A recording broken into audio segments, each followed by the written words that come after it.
There is no sport like Supercross. The speeds are high, the variables are endless, the athletes are the gnarliest, and the risk of injury is a constant. There's two kind of motorcycle riders, one that's hurt and one that's gonna get hurt. Unfortunately, that's just how it is. I'm just telling you, no fitter athlete in the world than motocross, not even close. To compete at the top level, it takes everything, and staying at your best physically and mentally is the only way to survive the grind and achieve greatness. This is where Dr. G comes in. From Ricky Carmichael, Ryan Villopoto, Ryan Dungey, and now working with the phenom Jett Lawrence, Dr. G has been the guy behind the top performers in our sport for decades. When riders get hurt, need to recover, or want to perform at their best, Dr. G is the one they call. Here's a look into the most sought-after therapist in the world of action sports. Gypsy gang, welcome Dr. G to the podcast. In 2022, Eli Tomac made the switch to Yamaha and found instant success on their class-leading YZ450F. Eli Tomac had 3 reasons for making the switch. He wanted power, and the Yamaha has the strongest and most tunable motor in the class. He wanted KYB suspension, and the YZ450F comes stock with his preferred KYB system. And finally, he wanted a cable clutch. Yamaha took the championship-winning YZ450F and made it even better. More powerful, lighter, slimmer, with enhanced overall stability and more agility than ever before. The 2025 YZ450F is available now in both Yamaha Blue, or to really look like Eli Tomac, it's also available in the Monster Energy Edition. The pinnacle of off-road 4-stroke performance wrapped in iconic Yamaha racing livery. Head to yamahamotorsports.com or into your local dealer now. I met a gypsy. Dr. G, Hey, at long last, we're making it happen. it's been a while. I know. I'm very stoked. This is one I've been wanting to do for a very long time, but it's one of those ones where, you know, when you write down the road, you're just like, he's always there. He's always going to be able to do it. That's what people tell me about a lot of things. So how's things? Keeping very busy as usual? It's been quite a year. I'm Yeah. not gonna lie. Typically in motocross you have a good years and bad years, but this one's been a tricky one. A lot of injuries and just new location for me too. So Yeah. it's been a busy one, but I love being busy. It's just part of the deal. How long have you been in Costa Mesa all up Wow. I've been in practice almost 35 years. for? Wow. Almost 35 years. No way. I started when I was 11. doing practice. I'm just. I was like, whereabouts was that? No, I just want to see how well your mouth was. Yeah. No, it's been 30. Yeah, I was like, dude, you look good for someone that's been a doctor for 30 years. It's But hey, I try to practice what I preach. But, Yeah. But I've been doing it a long time. And how long have you been in Costa Mesa? Costa Mesa was my very first practice. I started in '89 and started in Costa Mesa and been here ever since. I kind of recently, the last year and a half, I moved just on the outskirts of Newport Beach. So that's still close by. It's, a little bit, the rent and the houses get a little bit more expensive, but pretty much it's the same location. Yeah. And did you anticipate that Costa Mesa would become the hub that it has, or was it before you moved? Like, how did you even kind of end up here? So, I grew up in Huntington Beach, Fountain Valley area. Yeah. And I always knew that I wanted to be close Around here. Yeah. And just happened to, when I graduated from school, there was an opportunity in Costa Mesa, and I took it and rolled with it and was there forever, and never really had a direction to, work with athletes. That wasn't really a dream of mine. I just wanted to be a doctor and put food on the table for my family. And then all of a sudden, a couple things. I come from the surf industry, and I was surfing one day out in my local spot here in Newport, and had some guy come up to me and goes, "Man, I haven't seen you out in the water in a while. Where you been?" "Oh, go to chiropractic school and I'm about to graduate." And he goes, this guy didn't even know what a chiropractor was. That was a long time ago. And I thought to myself, hey, I'm a surfer. I need to take care of my own. So I kind of started just spreading the the news that Dr. G was going to be practicing here in Costa Mesa, and the rest is history. No way. So you kind of almost just fell into it. Fell into it. It was a couple of pro surfers out I was surfing with, and I had surfed with a lot of them before, and I said to myself, hey, you start off kind of with family and friends and people when you first begin, and then I kind of thought I might as well take care of my own. So I had a couple of pro surfers come in, found out that they worked for Quicksilver at the time. Then I went, the light bulb went on and said, hey, this could be some type of business. So I went to the team manager at the time and said, hey, any of your surfers want treatment on me, send them in. And, then they send in the surfers, and then surfers know skateboarders, and then skateboarders know the community. That community is really small, Yeah. So before I knew it, I was kind of that was my niche, skating, the extreme sports, the action sports. And I loved it because the athletes don't have attitudes, you know what I mean? Comparatively speaking to, the big ball sport guys. So I loved it. And, I skated myself. And so I knew some of these guys that were coming in, and, and then it evolved into, snowboarding, and then it evolved into fighting. Got really big at that time when I first started. Which was like massive here as well. Like you had Tito Ortiz, and like there was a whole scene here. I'll never forget when Rampage Jackson drove from Kentucky, I think it was where he was from, and drove. And one of the very first places he came to was my office. When someone said that, he was hurt, and he was friends with Tito Ortiz at the time. And Tito told him, hey, this is where we all go. And he showed up at my office, and he was a great guy and humble dude. And he was like just excited that someone would help him out. So just a lot of things have happened like that from the very beginning. And trust me, I'm very appreciative of where I started from. I don't ever forget those people. It started with the surfers, and then it just blew up, and it was like one of those snowballs that just keep rolling and rolling. And it's been a great ride. That's awesome, man. And I think it's one of those things where like good things happen to good people. And I think that like you can't be around as long as you have, and you've had so many clients, and you've stayed in the same industries, and like it's obvious why. Like there's a reason why, Well, I appreciate that, but I mean, reality is I really love what I do, and when you love what you do, it's easy to be genuine, in my opinion. So I just have this passion to make people feel better, and it doesn't matter who it is. People come into my office now, and they know about all the professional athletes, and they see me and whatever. But man, I just get just as much of a kick out of helping the mom that was gardening in the morning, and her back, hurt her back. I get the same thrill of fixing people. That's just I think that's what I was put here on earth to do, and I really love it, and I think I'm pretty decent at it.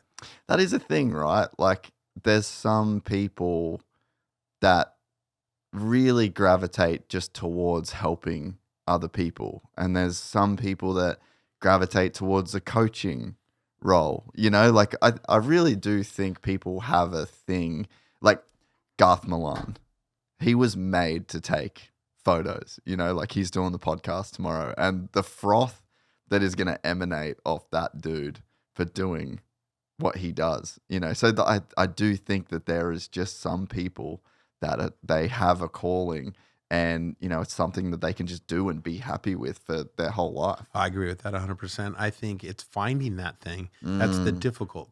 Yeah. A lot of people just don't know what they're good at, and they search a lifetime to try and find out what that thing is. And I just feel very fortunate. I found out at a younger time in my life. I knew exactly what I wanted to do. I remember as a kid, I wanted to be a doctor. I wanted to help people. At first I wanted to be a dentist, and then I thought, no, I'm not going to work in the, little hole all day long. And I hated my dentist, no offense, but I mean, I just hated going. So I'm like, nah, that's not for me. And then I'll never forget, someone told me something about a chiropractor. I had no idea what it was. And back in those old days, they didn't have Google, so you couldn't search anything. You had to go to the library. 30 years ago. You know what that is? Library. Yeah. I had to go to the library and find out what that was. And, I saw that it didn't use drugs, and it didn't, I wasn't going to have to deal with hemorrhoids and, runny noses and stuff. And I said, this is my deal. Yeah. And I knew right away that this is what I wanted to do. And I feel very lucky that I discovered what I wanted to do, and that passion came at such a young age. And so, I'm very thankful to do what I do.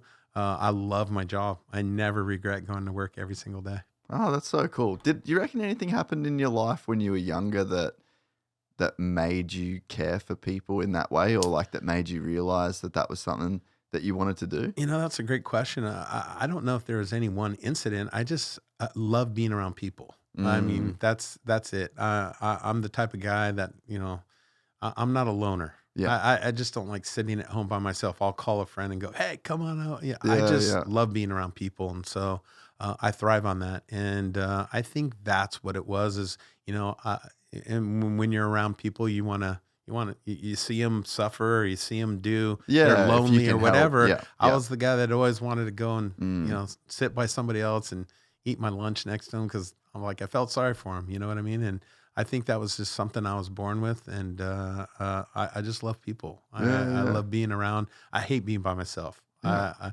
I room with Frankie Latham every single weekend. Really? I can afford my own hotel room, I promise you. Yeah. But I just love the banter that happens every single weekend when we're in the room and we sit there and make fun of different things. And I think that's who I am. I just like being around people, and I like to, banter and that's just my personality. Yeah. Dude, Jeremy's one of those guys for me. Yeah. If I can just do every dinner, every state, like we were just at MotoGP in Austin a couple weekends ago, and just the boys. Like, why doesn't Jeremy ever invite me to that? Ask him. No, he'll listen to this. He's too cool for me. Call him out. I shouldn't say that. He does invite me to golf, but I've never been invited to MotoGP. Well, that is such a good weekend. I heard. You should definitely. Maybe we'll have to get on the list. I have to blow off a lot of guys though, because Seattle was a pretty big race. So oh, true. That's why I never go. I was going to say that's probably is a reason, because your weekends are very full. Crazy. But yeah, that's I have that same thing where I'm just like, anytime I can go travel, do a race, you just do dinners, and it's just such like a fun. It's a great weekend. Some people when you can just have like so much fun with, there's like not hard work. The banter's awesome. A lot of stuff going on in those things. I hear. Yeah, yeah. So it's funny because Chris Kiefer, he had a handicapped mum, and he was her caregiver for like through the early period of his life. And he's a test rider and he does his Kiefer Inc., but he helps people. So he's got like this thing that he does. He's not a doctor, he's not a dentist, but he's like got his thing that he feels called to do, and he has like this community of people that talk to him all the time, and new bikes come out. And so he's like an example of someone that also like just really feels that calling to help, and it came from like an event in his life or like a situation in his life. So that's why I'm like, I wonder if anything kind of, because you'd never know on the outside, right? Like you'd never, that would not be something that you would think would lead a person to do that. But it was really interesting to just like hear how that situation kind of cultivated that want to help people. I definitely have a belief that everybody has some talent down or something that they're really good at. For sure. And a lot of times it just takes them a while to figure it out. And it's not always, a love to help people. It's just a talent or, they're just really good at something. I'm just good at yapping. A couple of my guys are really good on motorcycles. Some people are just, they're just, I do believe we're blessed with certain specific things in life, and finding those things is key to a happy life. And I'm very fortunate to have found that. Dude, you want to talk about someone that was found a thing they were born to do? Who's that? Jett Lawrence. Who's that? Bro. I got lucky to see him grow up racing in Australia, and he was always that good. Literally forever, dude. It is insane. Every single person that ever watched that kid ride from a 50, 65, 85, they knew he was going to do what he's doing, because I've personally never seen a kid look that good. And just carefree, gets off the bike, builds a fucking another little dirt bike with a, built toy dirt bike, careless, not trying, it is mind blowing. And then you look at what he does now, and even the way that he conducts himself now, like he's still such a carefree, super competitive, like hyper competitive guy, but just so fun and carefree and like just oozes talent. Like he found the one thing in life that he was supposed to do. Was he always annoying too? No, probably the Hunter. Probably the Hunter. Sorry, Jett. Yeah, I mean, I have to. I have to agree with you. It's crazy, right? Like he's an example. I've been around this industry a long time. I've seen a lot of guys. I've worked with almost all of them. A lot of talented guys on the bike, and I would have to agree with you. There's no one like that. He definitely found that's his blessing from up above. Is the guy can ride a motorcycle like no other. And it's, I don't even want to say jealousy or whatever. Yeah. I'll talk to the guys that I work with who are at almost to his level, and every single one of them admits the same thing. The guy can ride a bike, and he's been blessed with that talent, and there's no arguing that. And there's guys that are very competitive with him, but you can see the try. Like there's a level of try that everyone else has, that when and it's not just seeing him ride, but when you're around him as a person, the try just isn't there. Like it just is. There's no trying to be a thing. It's just, that's him. That's how that dude, and obviously he works and you can't take away from the work ethic, but he's just not like grasping and trying in the way that other people are. That's where I see like the blessing, He is. He's very, very well blessed, talented beyond belief. The only person that beats Jett is himself. And it's I've been doing this such a long time, and there's been thoughts of retirement. How long am I going to keep doing this? And every now and then this kid comes along that just makes me go, wow, I think I want to see what this guy can do and how I can help him.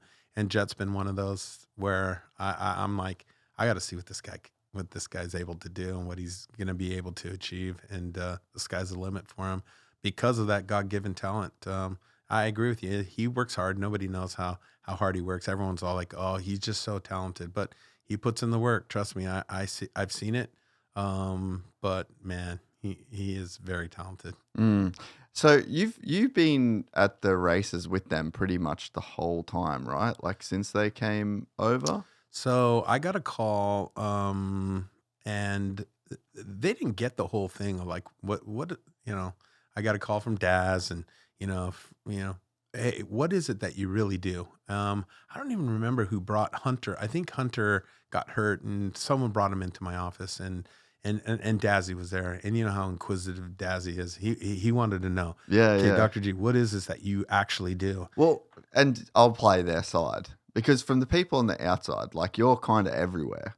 It seems like everyone wants to have you as a guy that's in their corner, and it's not just now. It's not last generation. It's not just the generation. Like it's been a long time. So like from the outside, you're like, what makes this guy so good? And it's like there's obviously something there that you're doing different, you know. You know how the motocross industry is they look at see who's winning. What's that saying? You don't throw a rock at trees that don't bear fruit. You know what I mean? And so I've been fortunate in my career as a doctor to work with the best. From started off with Ricky and Ezra and all those guys, and a lot of champions. And I feel very, very humbled to have worked with all of them. But when you see that from an outside perspective, it's like, what is this guy doing to help these people? And there's no secrets. I don't have any magic pixie dust or anything like that. It's just I put in the same type of work that they do. It's a business for me. It's a job. And when my guys are winning, it makes me look good, and it validates my reputation as a doctor in this field. And I want to be the best. I'm just as competitive as some of these guys. I want people to want to use a Dr. G at the races. So going back to the story, I don't know how Hunter got there, but I think he was suffering from some injury, and Dazzy brought him in, and I could, how Dazzy is. He was watching me like a hawk. What is this guy doing? What is it? And he was asking the questions, and he flat out says, "Okay, what is it that you do at these races that would make me want to hire you for my sons?" And I love when people are straight and honest. It's like no dancing around. It's like, why should we trust you? Why should the Lawrences trust you with this guy, Jett and Hunter, my sons? I said, I've been doing this with the best for a long time. I don't claim to be the best, but I've been around, and I know what works and I know what doesn't. And I said, you know what? Seeing is believing. Let me work with Hunter and this little injury thing, and you can make up your own mind. And we were able to get Hunter through his little bout of whatever his injury was. And at the beginning of the year, Daz called me up and he goes, "This is how I want it done. I want to know exactly what you do, when you're going to be there."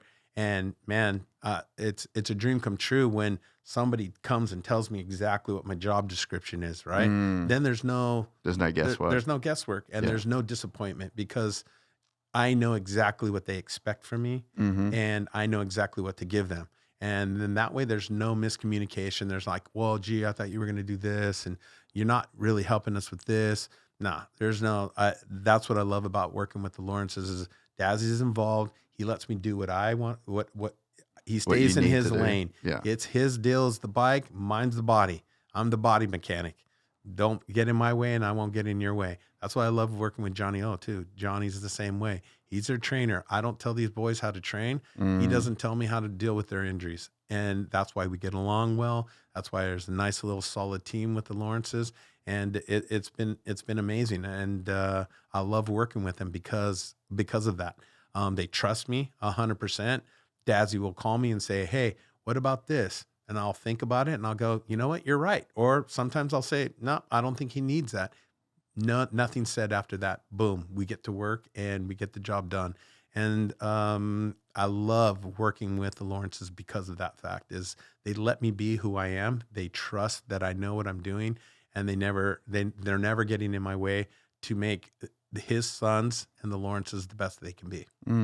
Yeah, cool. No, that is the dream way to work, right? Like everyone has their expectations, everyone's roles and responsibilities, It's not like that all the time. So trust me, when I find it, I appreciate it. It's never like, I think it was like that a lot with Ricky. When I worked with Ricky back in the day, it was Johnny, it was myself, it was Ricky, and he had a tight circle. Nobody else knew what was going on.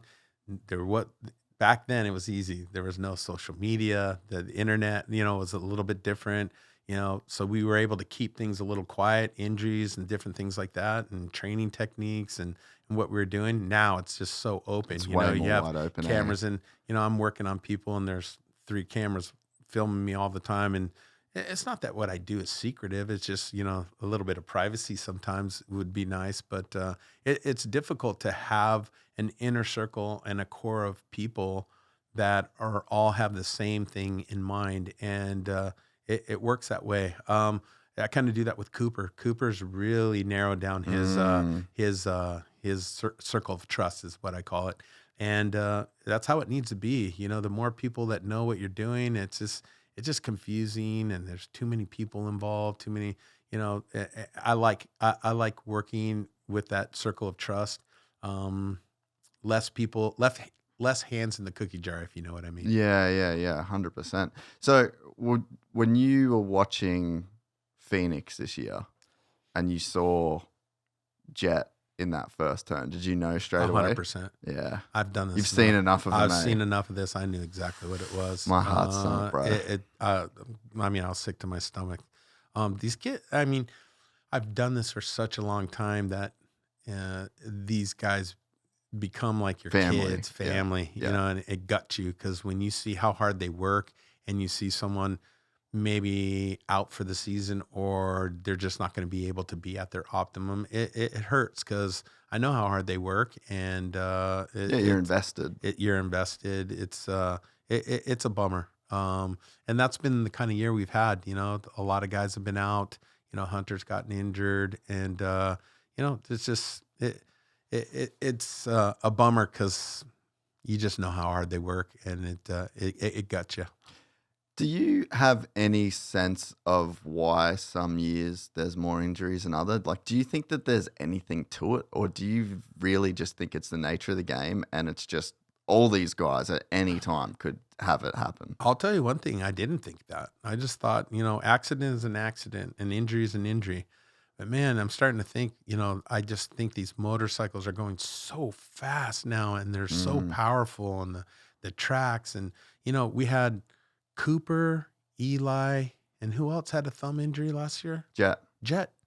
All of them. Like, what are the odds of that happening? The same exact injury. What is that injury? It's, you know, they tore that ligament in their thumb where it gets. That's like a hyperextension? It's like lateral hyperextension, and they tear that ligament. And it's so crazy. You know, I can't talk for Eli because I don't really work with Eli, but with Cooper and Jett, theirs were a little bit different. Cooper was able to continue to ride in pain, which was like no one will ever know. I mean, the guy, he's a beast. He's a beast. And every day, I mean, every weekend when he goes, like, I'll just go into his motorhome and I look at him and I just shake my head and he just laughs because he knows I'm just blown away at how tough he is. Nobody thinks that. They know he's a racecraft and all that other stuff, but he's a beast. That's a perfect word for him.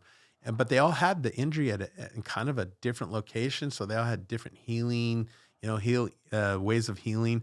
But I don't know, like, what are the odds of that? All three of them. So I don't know, you know. And then that injury hasn't happened to very many people for years. So and then you get three in a row. Then you get three, and then, you know, I don't know. Even like at ACL, like there was a bit of a gypsy curse on a couple of things this year. First of all, I asked Ken if he could do his own chain.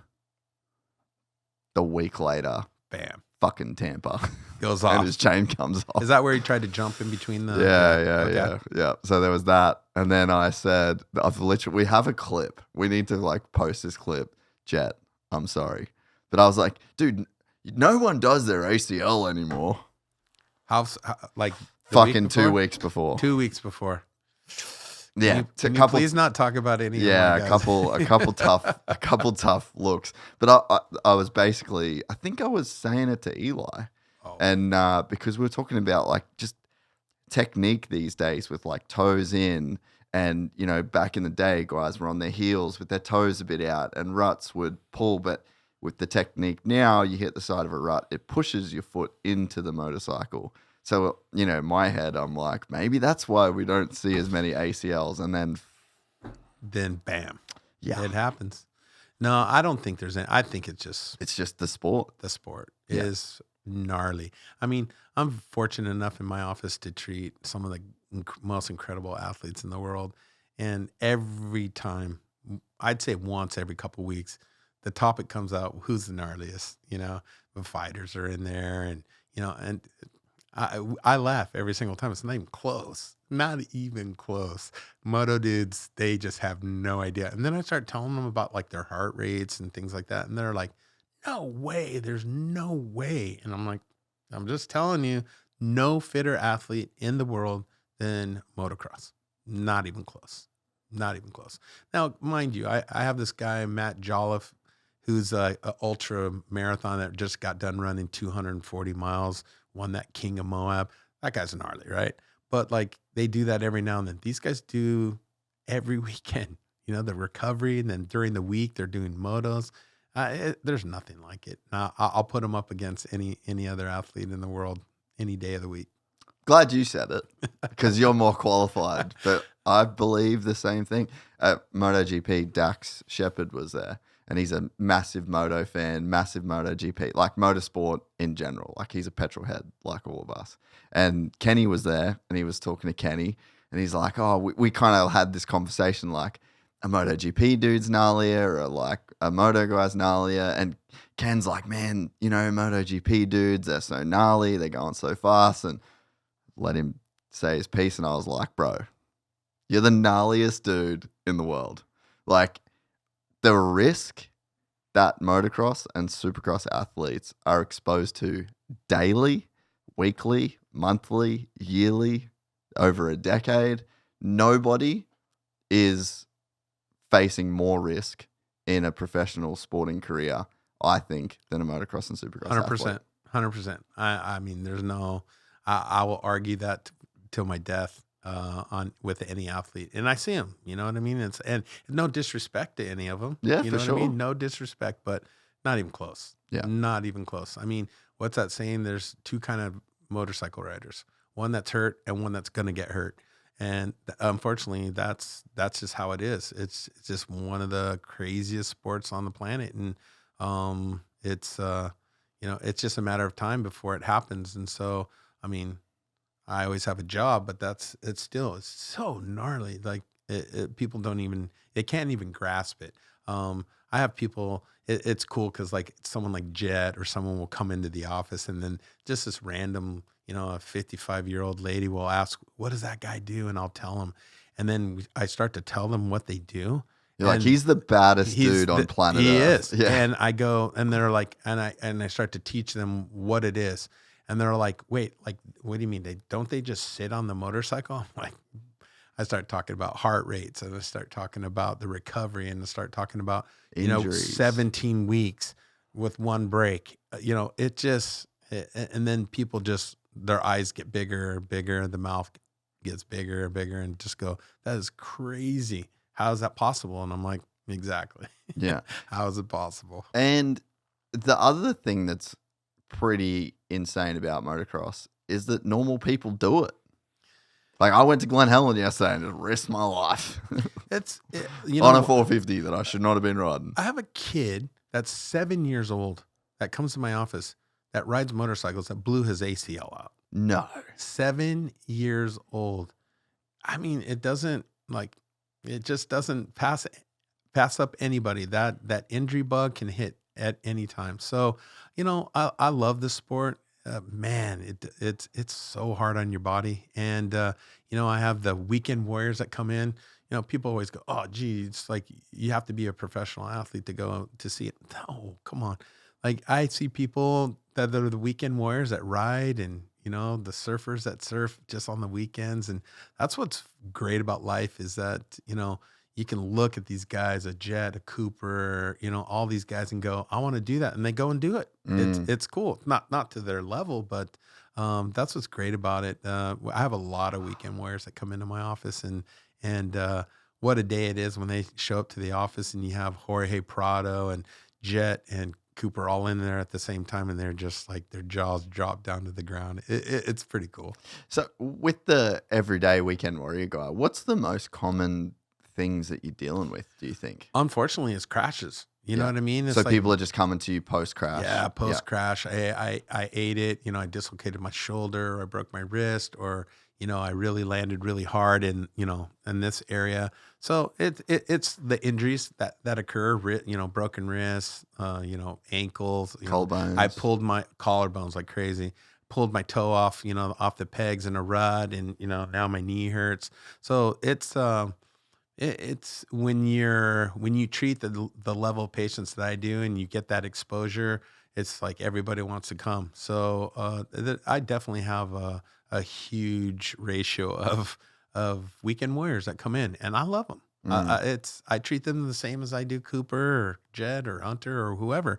It doesn't matter to me. Like it's their passion, right? They're passionate about it just as much as these riders are. So who am I to tell them, no, you can't come into my office. I love it. I love helping everybody. And the smile on that little 7-year-old, Jorge, he took a picture with him and it was like made his day. Can you imagine walking into a doctor's office and one of your heroes is there getting treated right next to you, doing the same type of treatment? Thing. It's cool. It's really cool. So how has your methods evolved over the years? Like obviously you start in chiropractic, but I mean, you're dealing with all types of injuries. Like when I'm seeing you at the races, it's a lot of massage, it's a lot of stretching. Like how have those things evolved over time? So that's an incredible question. I get asked that all the time. So the way I explain it to people is like, can you imagine if you were a carpenter and all you had was a hammer? Yes. Okay. Yeah. Perfect you had analogy. one hammer. Yeah. And yeah, you could hammer some things in and you could be the best hammer in the world. The more tools you have in your bag, the more capabilities you have of building something.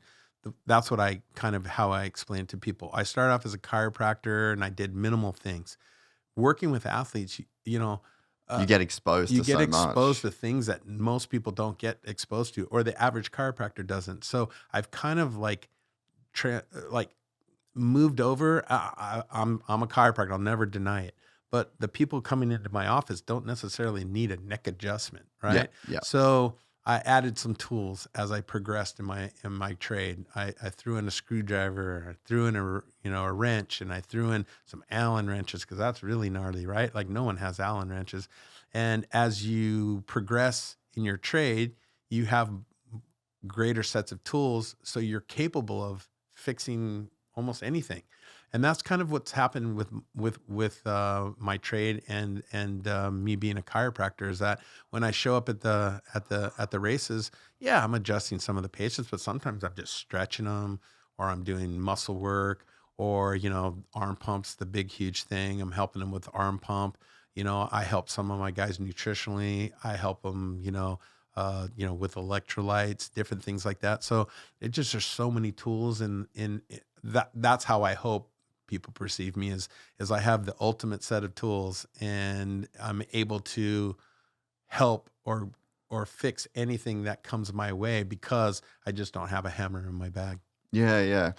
And you always see you doing all different types of work, and I guess as you build over time, you get to know what people's body responds to.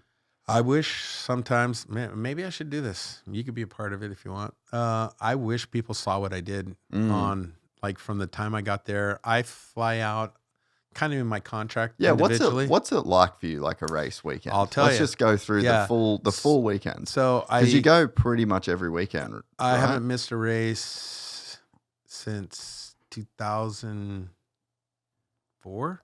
Wow. Yeah, I'm not proud of that. That means a lot of time away from. No, but I mean, it's just part of the deal, that's, and I love it. Yeah, I love it. Pretty important thing. So no complaints. Yeah, no complaints. But in my contracts with the individuals, I kind of tell them I will be there close to press, either before or after. So I get there Friday around noonish. I'll go straight to the track. I go, hey, who's here? I'm at the track. My guys will text me back, hey, can I get a little work done? I'll go to their motorhome, work on them. Who's next? Oh, can I go be next? Boom, I go to that motorhome. I'll do a little muscle work. I'll do a little stretching. I'll do a little manipulation. Whatever that person needs, each guy is kind of different. And like kind of what we were talking about a little bit before, some of the guys from Europe, like Jorge and Marvin in the past, a lot of the Euro guys like to get worked on. Kenny love to get worked on Friday, and then hardly anything on Saturday. They just think it's too much disruption to their body on race day. And then I have the other guys that don't care. They're like, hey, can you come over and check out my arms? I tightened up after that last practice. But that's usually Friday. I'll work on all my guys, almost all of them on Friday, all the way until about 5 or 6. Head back to the hotel, grab something to eat. I'm always back. First one at the track. Check on my guys again. Hey, everyone good? Yeah, hit me after first practice. Another guy, hit me after second practice. Can I get stretched out before? I still feel a little tight, and then I just, from that point on, all I'm doing is loops. I never even go to track watch the race. So I'm just going Husky truck, KTM, Honda, wherever I need to go. And then obviously I work with some of the guys and they all have semis. So, and then I do that all day long, nonstop. And then the night's over. And then I have my guys that love to get worked on before because they're flying back to Florida. It's usually Coop, the Lawrence brothers, and a couple other guys like to get adjusted and get tuned up. So when they go back to Florida, they're functioning at optimum, feeling good. And then I fly back Sunday morning. And that's what it is every single weekend. So you don't get to watch much of the racing? Like you'll watch the mains and stuff like that? I'll go inside. I kind of, depending if I'm whatever truck I'm at, I'll go inside and just watch on TV and just make sure none of my guys get hurt. And I kind of sometimes will wear headphones just because they don't know it. They're not always on my guy, or if one of my guys isn't on TV and they crash, I want to know about it. So I head back to their rig before they get there, or head to the asterisk truck. But yeah, that's what I do. I haven't been inside the stadium this year at all. No, not one, not one. Wow. Yeah. So I just go from truck to truck, and then watching the truck. Then as soon as the 250s are over, I go and check on all my 250 guys. They're done. 450 guys get done. Watch the 450, get those guys ready to go. The Triple Crowns, whew, I'm running around like a chicken with my head cut off. So if you ever see some big guy running around with his backpack, all that's usually me, just going from truck to truck. But I love it. It's like, you know what? It's like I'm not sounding like I'm complaining. No. This is your routine. That's my routine. Yeah, and yeah. I do it every weekend, and it's just part of the deal. And I feel very fortunate. There's obviously, there's no secret to the success. Like that is just a crazy high work ethic and a crazy high level of consistency and commitment. Thank you. When you love what you do, it's easy to do what you do, right? And I get the biggest kick when my guys do well. Yeah, I really do. I'm like proud dad moment. AP winning last week. He's one of my guys, and he's just a genuine dude. The best. What you see is what you get with AP. He'll call me in the middle of the week and just say something just to make me. He's incredible to work with.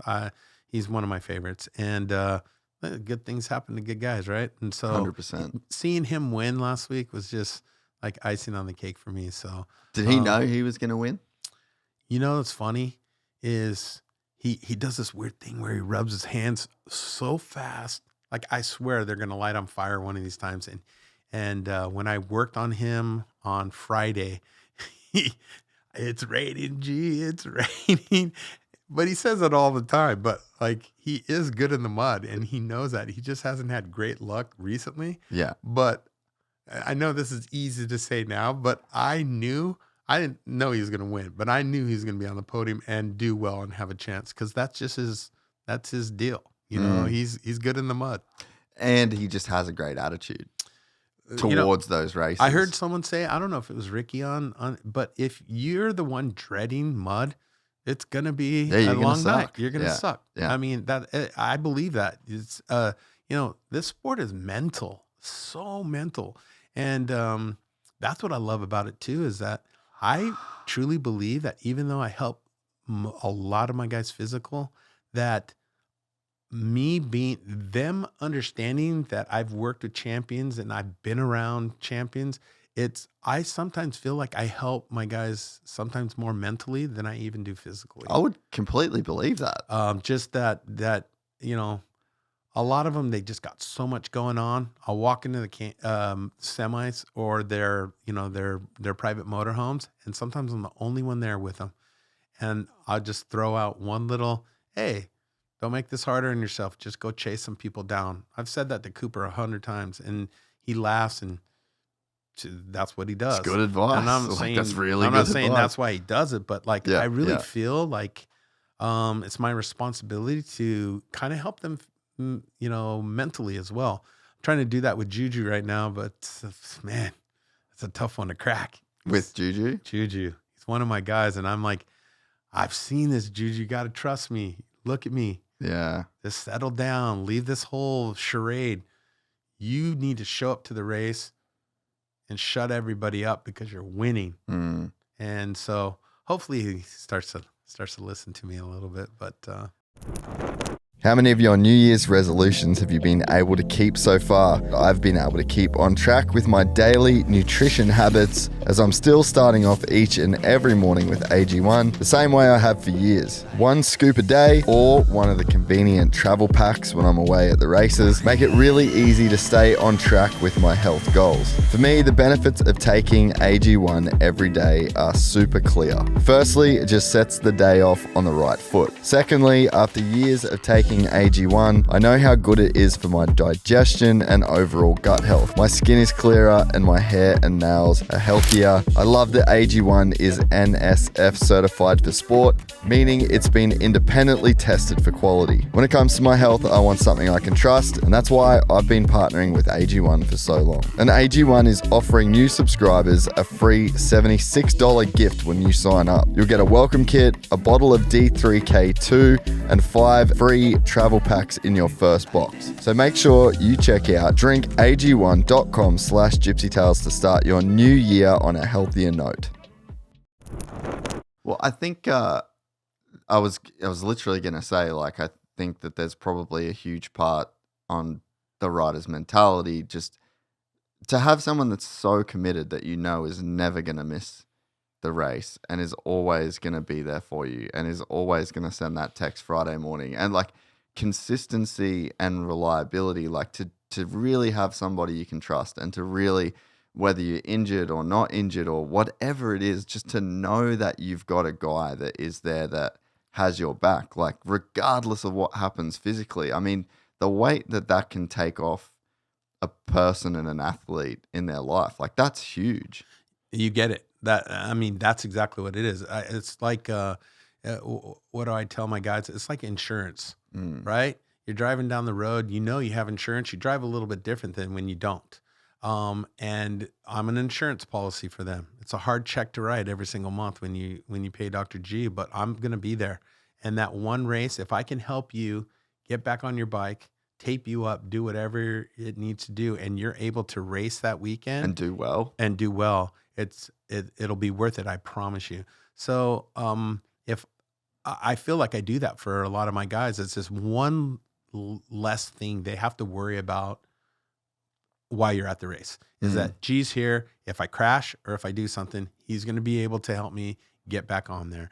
And I think I've provided that for a lot of people, and I love that aspect of it. And I think it helps them. That's one less thing to have to worry about. You don't have to name names here, but have there been any races, and I mean, if you can, if it's a story you've told or whatever, but has there ever been a time where like a guy's crashed, got injured, and you've done work, and then they've like gone and won a race, or like just some crazy important scenario where they were just like,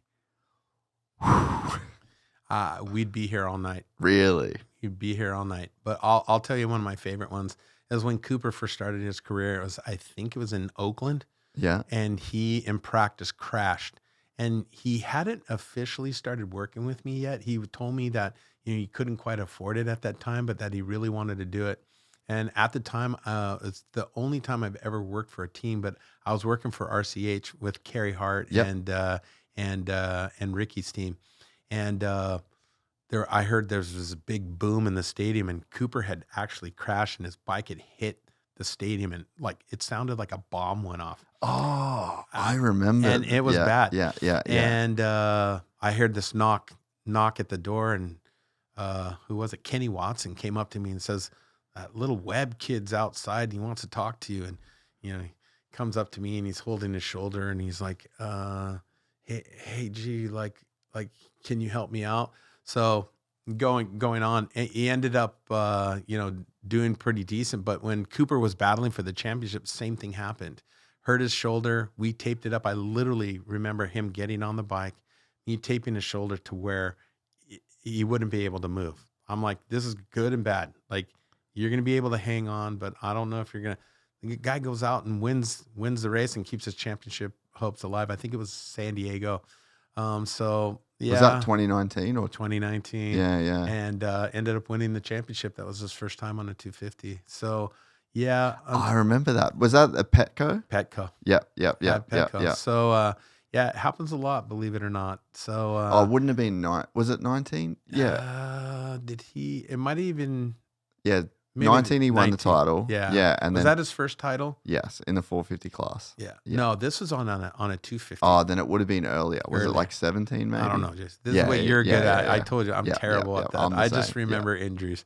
But So what did he do in that crash? Was it like a... he just like I mean it was like a bad stinger in his shoulder and like again, one of the little tools that I have at the races that nobody knows, no one ever sees, and we were able to use that, and that's part of the deal working with G's. You have some of these machines that are on in their trucks. We use that thing all day long, pumped out inflammation out of it, taped up his shoulder, and he went out and won. But Cooper's done stuff like that with me. Last year, Coop, some of the races that he won, if people knew how bad his thumb was, it was unbelievable to me. I used to just go back into his thing and go, dude, you are gnarly.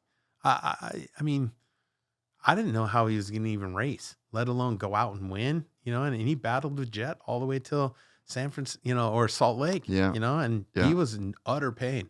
So yeah, that's just part of the deal, Kenny this year, same thing. Like these guys, they're just, it's been, that's my job.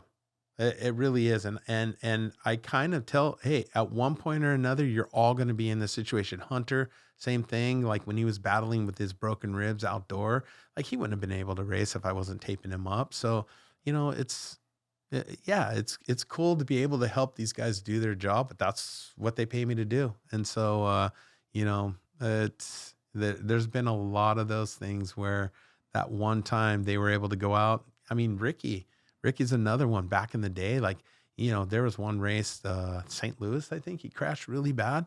And, we had this magic laser. And I mean, Ricky was so stoked on it. He wasn't, there's no way I can race, which you never hear out of Ricky's mouth. And sure enough, we just worked on him, did the laser on him. And he looked at me, he goes, I think I can pull this off. I mean, it's just, these guys are gnarly. It's like, I don't ever put that thought in their mind that they can't do it. I'm just like, hey, here's what we're going to do. Yeah, I'll do my best. I'm going to do whatever I can to get you to race. The final decision is yours. And I'll always be honest with you. I'll tell you when I think you can't pull it off or you're going to be a danger to yourself or to other people.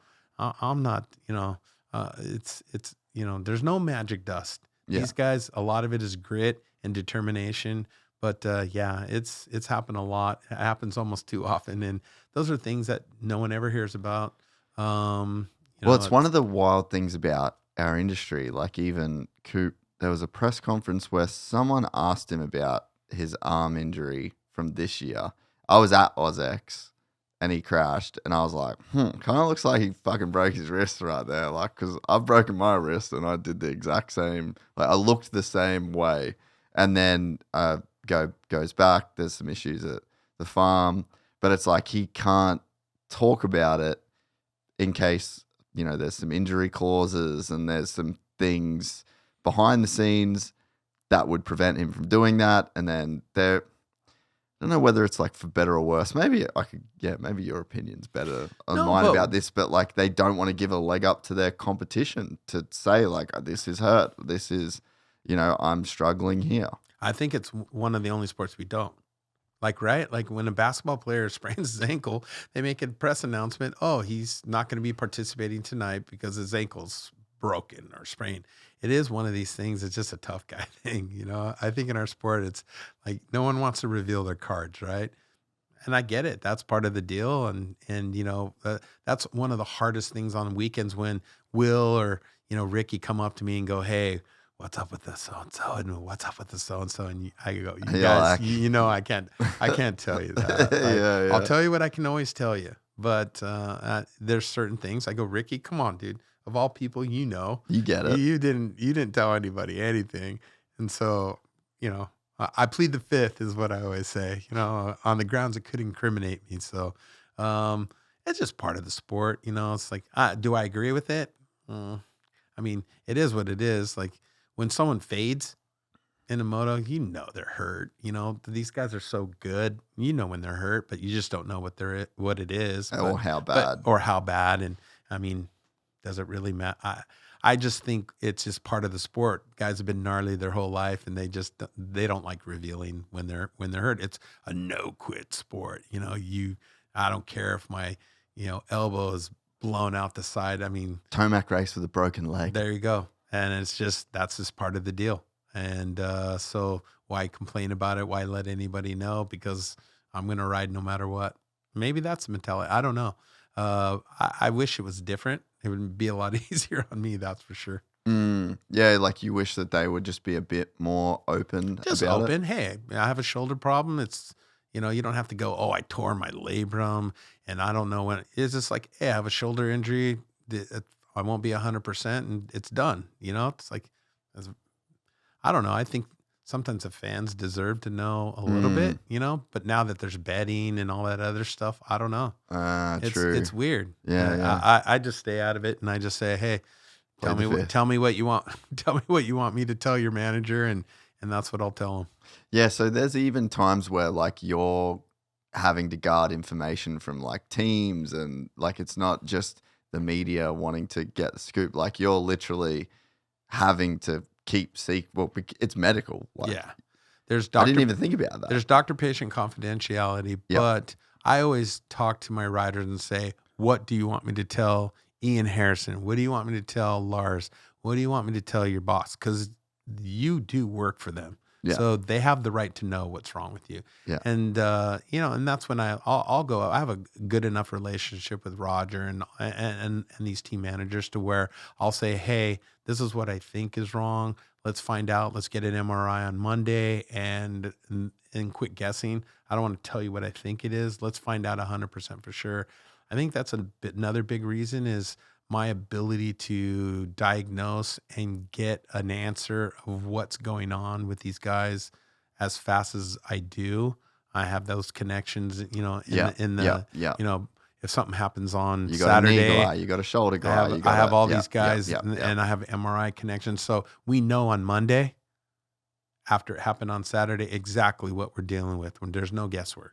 And so I think that's another comfort thing that people like to work with Dr. G a little bit because I have those capabilities to find that out quicker than in other avenues. Yeah, no, it makes total sense. So of the top 10 in each class, how many dudes are riding injured at any given time? Oh, wow.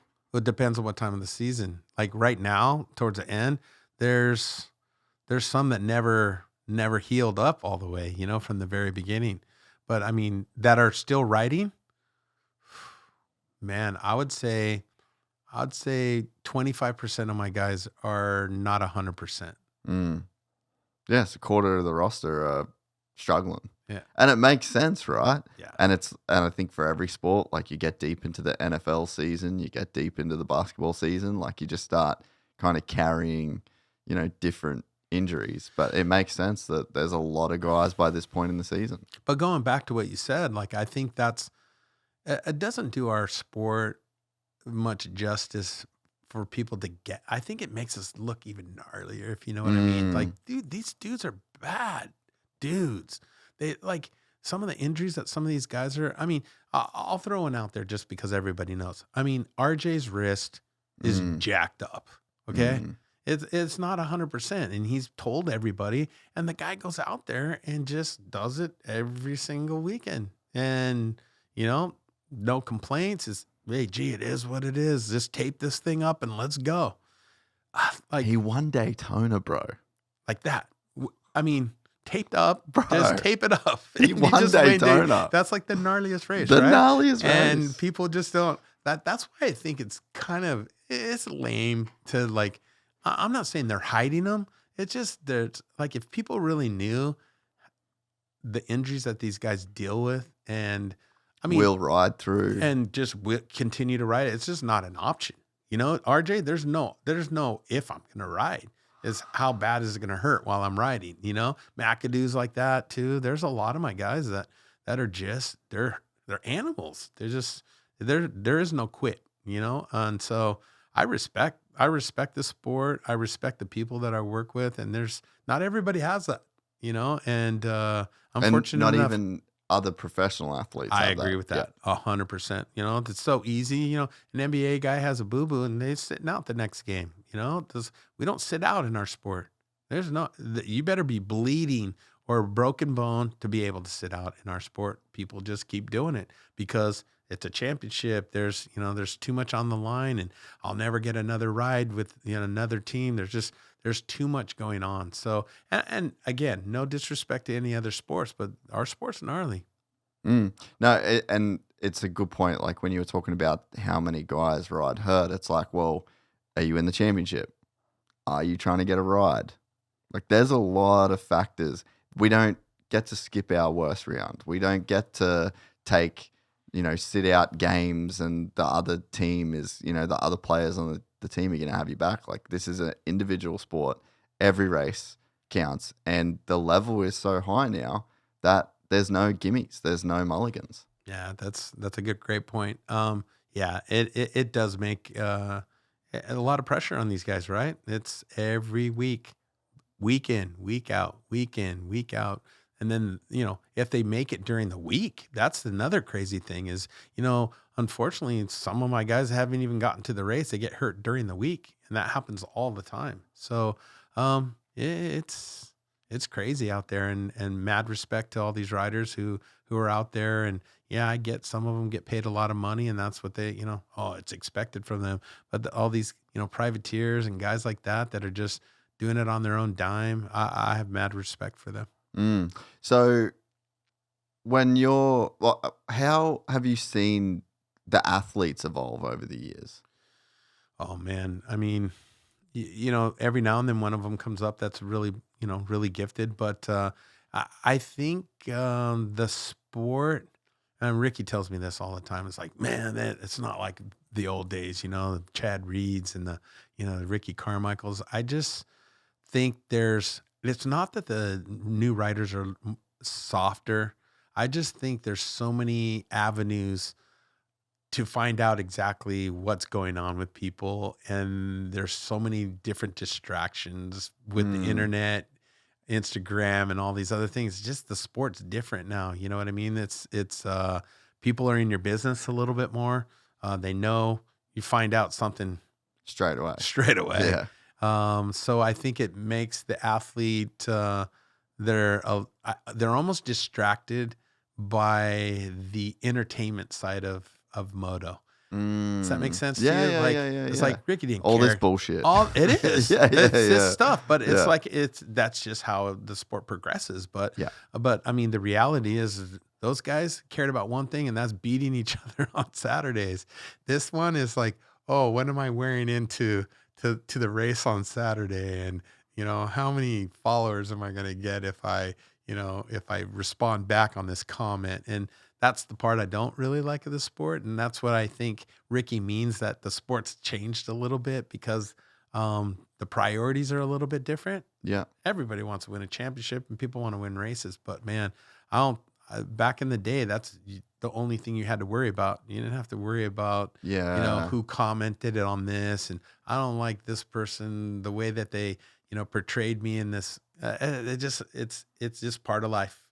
So it's how you handle it. And I think if you look at the current champions and the people who are successful, they know how to deal with that. They really do know how to deal with it. And I respect those people who are able to still deal with all the stuff that's going on around them and are still able to concentrate on and focus on what they really need to do. And that's be the best rider out there and win a championship. Yeah, it is a thing to have to focus on these days. Like I've literally had this chat with Jett and Hunter, and like they went through a bit of a patch of negativity and crowd kind of stuff, and it's like you can just see that that whole world has become a thing that you really need to know how to navigate. Oh, for sure. How many t-shirts did Ricky sell? Yeah, zero. Right? Dude. Like that just yeah. That's like the best way to just say it in one sentence. It wasn't a deal, right? Yeah. It wasn't, did I have my merch? Do I have all this other stuff? And I get it. I'm not bagging on anybody that's selling merch. I'm just saying that it was just it's changed. Like, you're trying to sell your image. You're trying to make money off of other things.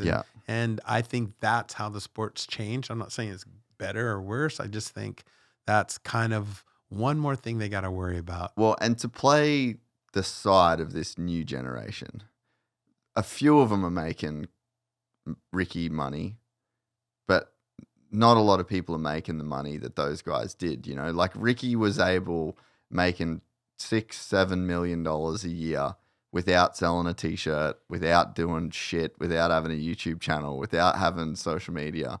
So yeah, maybe it's just kind of to the point where these guys, to make a really crazy good living in a short career, they kind of have to do more things. But there's also an element of like how much you play into it, and even for me, right? Like I have to deal with like just comments, just thousands and thousands and thousands of comments. And there was like a period of time where I would read all the comments and I would check all the comments and I played into that world and I gave so much of my self to that, and I gave so much of my mental equity and I gave so much of my time. Now I don't. Like I'll read comments and I'll reply to comments for fun and for like enjoyment, but no part of me is like invested in it in the way that I was, So it's like there's a way that you can play that game, and that's one of the things I've like when I have conversations with writers. I'm like, dude, you just fully don't have to give a fuck about this. Like, but you can opt out of this. Like, uncheck this box where you give a fuck. It's one of those things. Maybe it's because my age. I'm just maybe it's my age too. I'm over it. Like, I don't really care if someone, you suck at your job, G, and I'm like, whatever. Yeah, I do. Yeah. Don't come into my office either. I just, it's part of, I feel lucky that I've never gotten into that. Yeah.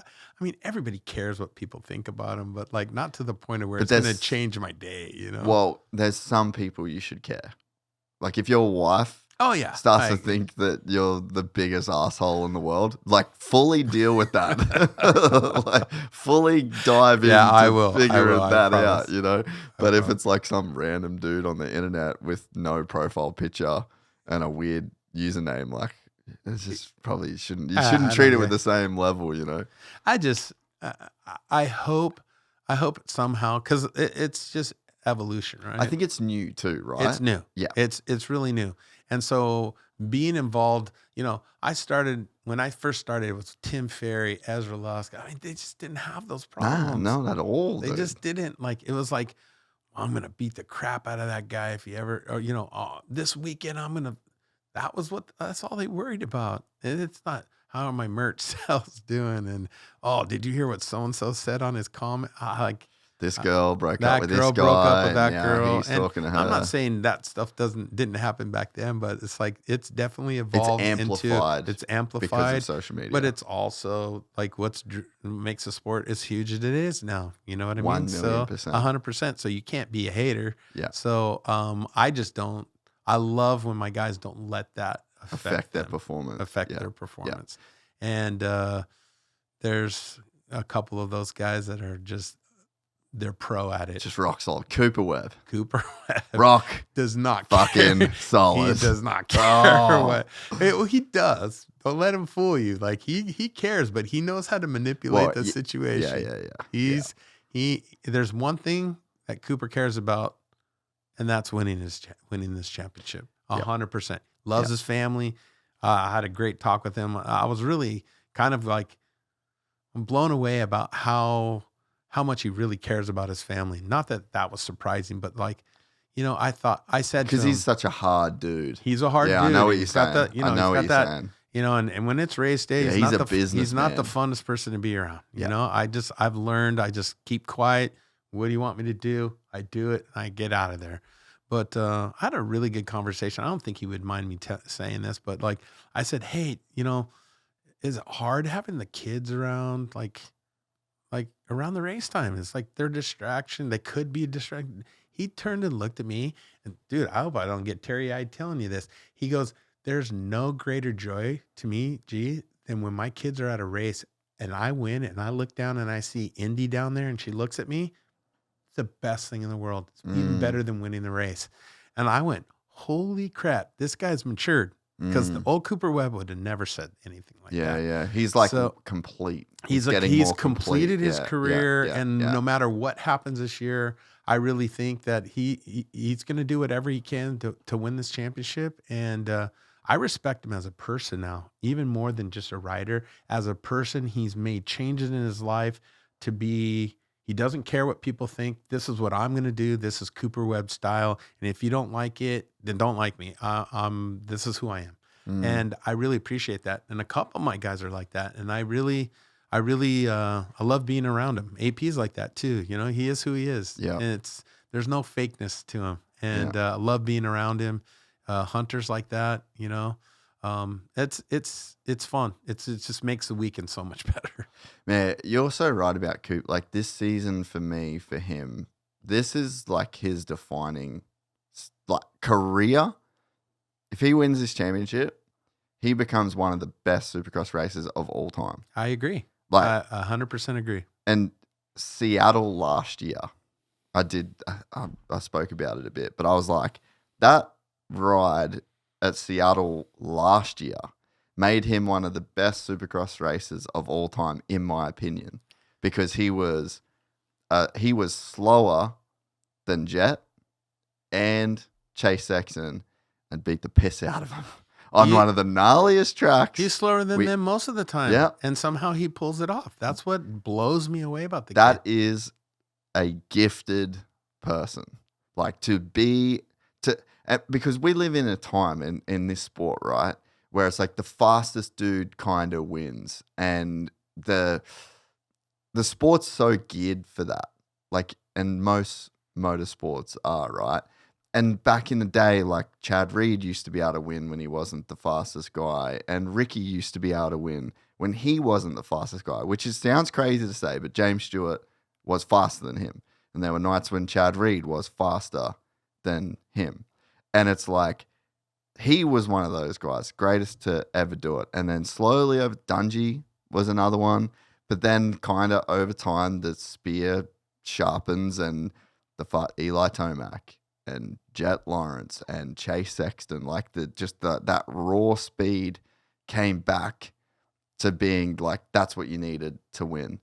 And dude, Cooper Webb, in the generation that has maybe some of the most talented riders ever in the hit, like, dude, Chase Sexton is amazing on a motorcycle. One of the most talented guys I've ever seen on a bike. Unbelievable.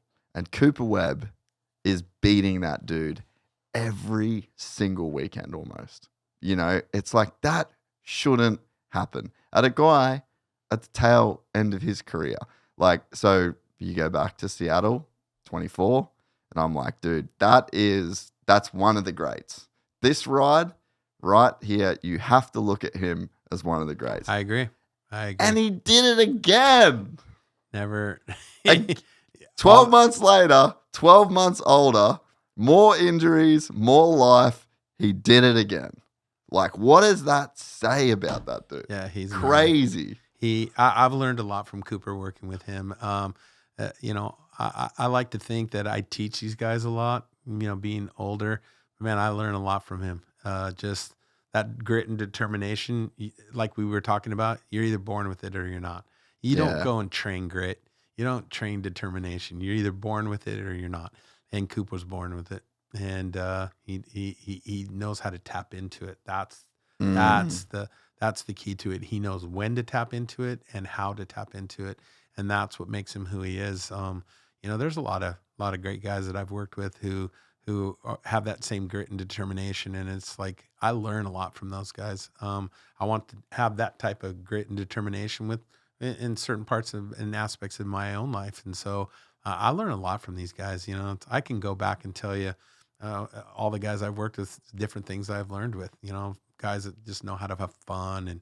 And it's been a great ride. And I'm not going anywhere soon, but I really enjoyed it. And I really, I learned so much from these guys. Yeah, and I guess that's one of the beauties of your job. It's one of the beauties of my job too. Like I kind of get to sit across from people and like pick their brain, you know, like everyone that comes on here has something that is like kind of special about what they do, but it's a pretty awesome thing when you can be around such high level people, you know, like and I think that you probably see very common traits in people as well. Like there's a lot of differences and people are very unique, but you've probably learned a lot about what success looks like just by being around these incredibly successful people. 100%. And I think that's what people, when they, you know, I've worked with the same guys pretty much this last 4 or 5 years, picked up a couple new guys. And I think that's what they're searching for. What is it that G has that makes me want to work with him? And I think it's not necessarily what I do. It's who I've been around and the things I've learned, you know. I tell my guys, I never take credit when you win and I don't take the blame when you lose, but I love to help along the way. And I think I've done that for a lot of them. And I've learned, you know, I've worked with almost every single champion that's ever been. I've worked with them at one part of their career and I've learned so much from that. And I take those things and some of those, you know, jewels that I've learned from some of these guys. And I impart that wisdom with some of these younger kids and say, hey, this is what Ricky did. And this is what Ezra Lusk did. And this is what Jeremy McGrath did. And, you know, and if you want to get to that level, this is what you need to do.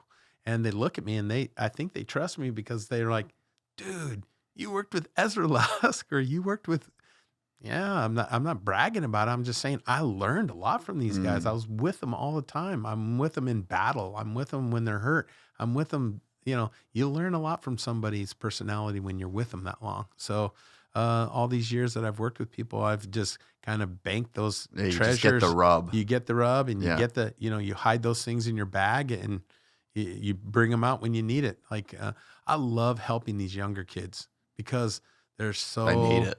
They need it. That's perfect. Exactly what you said. They need it. And they're raw. They're very raw and they're moldable. You know what I mean? They're like putty. And some of them fight it and some of them don't. And, you know, it's, and you start to see the ones that start to become successful. I'm not saying it's because they're listening to me, but like, when I first started working with Cooper Webb, I told him, I said, Cooper, this is going to be rough. Okay. I'm going to tell you what you need to hear and not what you want to hear. I'm not a yes man and we will butt heads, but I promise you that I'm always going to tell you what you need to hear and not what you want or not what you want to hear. And I think that's a respect that Cooper, I'll go up to him and I'll tell him how it is. Sometimes I'm like, you look crappy today. What's going on? Is there something I can do to help?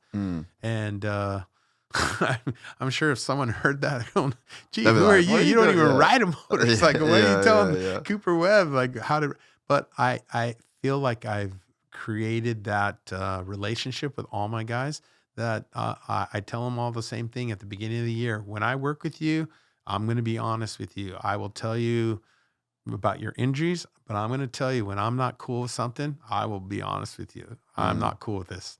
And I hope it doesn't affect this is a business. It's a business for me. Yeah, we become really good friends and we become tight, but when it comes down to it, you pay me to provide a service. Yeah. And that's what I'm going to do. And sometimes you might not like it and sometimes you might, but I'm always going to be honest with you. And I think they respect that, and I think that's why I've been able to gain these guys' trust. It's all about trust, right? When they trust you, they'll do anything for you, and I would do anything for them. What are some of the like when we talk about the rub? Like, what's some of the traits that if you see a guy that does X, Y, and Z, like he can be a champion? Man, I've been pretty good at predicting some, but I have to be honest, it's kind of changing. You know what I mean? Yeah, right. It really is changing. The first time I saw Deegan, I didn't really think, I wasn't really like that kid's going to yard sell. And then all of a sudden 1 year it clicked and I was like watching him. And I'm like, that's Ricky Carmichael when he was like crazy before Ricky like tuned in his craft. And every now and then it pops in. I don't work with Hayden, but like I respect what he's able to do on a motorcycle. Some of these young guys, like Juju's the same way. Like he's talented on a motorcycle, and I'm trying to get the rub out and just kind of he's a little harder to. It's been difficult. I guess I'm saying to get him to kind of just calm down. We're here to do one thing. Okay. We're here to win races. We're not here to look good. We're not here to, I get it. You're 20 years old. Girls are always going to be a priority to you. And I'm cool with that. But are you here to like do this whole baloney stuff that you're doing? Or are you here to win a race? And so that's the wisdom that I hope I can impart with some of these younger kids. I use an example to him, and he's probably going to hate me for telling you this, but I knew in Seattle when that whole little thing was going on between him and Deegan and stuff like that. I went up to Will Hahn and I said, I like this Cole Davies guy. You watch, he's going to win tonight. You know why? Because he's not dealing with all this other stuff. All this bullshit. He's here. He's in his thing, and he's got the eye that kid's going to win the race. I want to work with a kid like that. And Will goes, I can make that happen. And I'm like, very rare do I go and seek out somebody. But I was like, that kid has what it takes to be a champion. And so I'm not saying Deegan and Juju don't, but that kid, if he doesn't have any, like I was very, very impressed. And he goes on and wins it that night. And I was like, man, this kid, these guys better get off their little, fight thing and whatever else they're doing on the side and start to focus on this kid, because this kid's the real deal. So I've been around enough to see the qualities in some of the people. He's focused, right? It's focus. It's coming to a race and tuning out the distractions and going, okay, I'm here to do one thing and zone in and get the job done. And that's what I think is a character that I see in most of the champions. Because they can just zone in. It's not fun, right? Like Ryan Dungey tells me all the time. I worked with Ryan. He's like, being a champion is not the funnest thing in the world. You have to train. And it's not always fun, but it's worth it because you win. And I think that's the hard part, is staying focused that long to get to the point of where the rewards start to come, and then you get dialed in and focused and you go, okay, I want this. I want to be a champion. And the guys that you see are like that, the Tomacs and they're all dialed in, man. Dialed in. Their gun is, it's on one thing, and that's winning the championship in there. And that's very respectful. I've always never worked with Eli, and I've always respected him because, man, talking about focus, you can see it. There's that guy wants to win. And I just think I've always had mad respect for Eli. Yeah, and it's how do you say it? Like it's the people that can get so zoned in and so focused, but it not be a sacrifice. I would agree with that. If you look back, I worked with Ryan Villopoto, and if you hang out with Ryan now and you were part of his life, it's like it's a different guy, right? But he was so locked in and focused. And was it him? Was it the people he was around? I'm not sure. I can't ever really dial in exactly what that was, but that focus on one thing, winning. I'm a winner. I do not accept second place. It's winning. And been fortunate enough to work with those guys. And that's one thing that I see. And I can tell when the person's not focused on that race day. You know what I mean? There's just other things going on. They're worried about it. You can feel it. You can really feel it. I walk into the motorhomes and I'm like, it just doesn't feel like it's one of those days, you know. And That's wild, that you can feel that. I've been around it enough to where to where you can That's such an intangible thing. It is. And, you know, and I've been so fortunate to, when you work with guys like Dungey and Villo and Ricky, it's like, there's very few times those guys weren't locked and loaded and ready to go, you know? So when you, and nowadays, I just think the competition is like, I've even seen Jett turn the corner a little bit.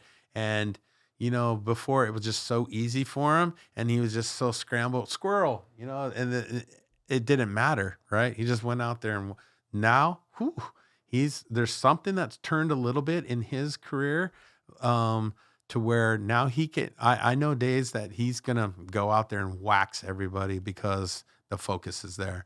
I saw that last year at SMX. That's when I reckon it was. You see, you got it too. You've been around guys. I just noticed, like when Vegas SMX, bro, he was fucking locked in. I was at the Lawrence fan experience. We were hanging out, and it was right before the night show started, and Jett came over. He was doing something, and then I saw, like, we just kind of passed, and I was like, hey, gave him a hug, you know, good luck tonight, bro. And like just the intensity in his eyes and that whole interaction, I was like, I'd never seen him that locked in on a night. See, you got it too. And it's not like exceptionally like. No, but you can tell. Yeah, you've been around winners enough to know when they're lock and loaded. Yeah, and probably just being around Jett enough in that environment too, when I could like literally just see a change. There's definitely some times that and it's he's maturing, right? He's getting older. Yeah, he's just growing up. And all the dumb stuff that, you know. Well, he's got a really good girlfriend. He's locked in on know, Dazzy doesn't let that stuff happen a lot. You know, he's got, you know, his circle of trust is there to keep him in check. The guardrails. And he knows what he needs to do now. And so, there's all the, you know, that's mad respect. It's hard to be on top. Yeah. You know, well, and that's what I was saying. Like the guys that can stay super focused and stay locked in and don't look at it as like I've got to do this. They want to do it. They see the value in it. And I think that's the same for people just in everyday life, you know, like whatever you're doing. Like I work every day, you know, and I don't look at it as work. Like work is something that you do, that you have to do, that you don't want to do.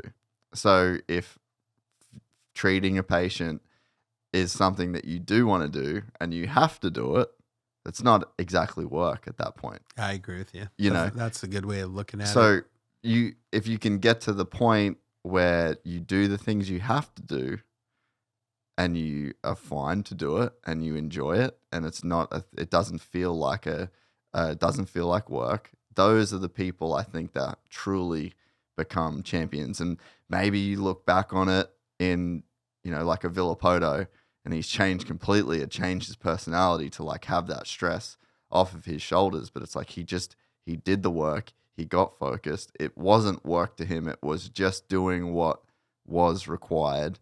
And I think they're the people that really do well. And I think anyone can achieve that. Like, I mean, I'm trying to go through that with jiu-jitsu right now. Like, it's fucking hard for me. It's like very hard on my body. Like right now sitting here, my fucking hips hurt. Like I'm in pain. I know someone who can help. Yeah, I might need to see her. But it's like I'm trying to have that. I want to be a black belt. I've got a goal. I've been working at it for 7-8 years. I'm probably a couple of years behind my goal because of some injuries and moving. And it's like I'm just trying to work towards it. I'm not trying to feel bad about, you know, like I'm not trying to, I'm not begrudgingly going, and I'm taking my defeats in my stride, and I'm trying to not let it affect my ego. And, you know, like there's a way that you can do things. You can accept what you have to do, and you can just walk through it. And, you know, a guy like Jett, a guy like Cooper, like you can just see some guys where it's like they just do what's required. And it's not a chore and it's not a sacrifice. It just is what it is. That's a great point. I mean, this sport, they work so hard.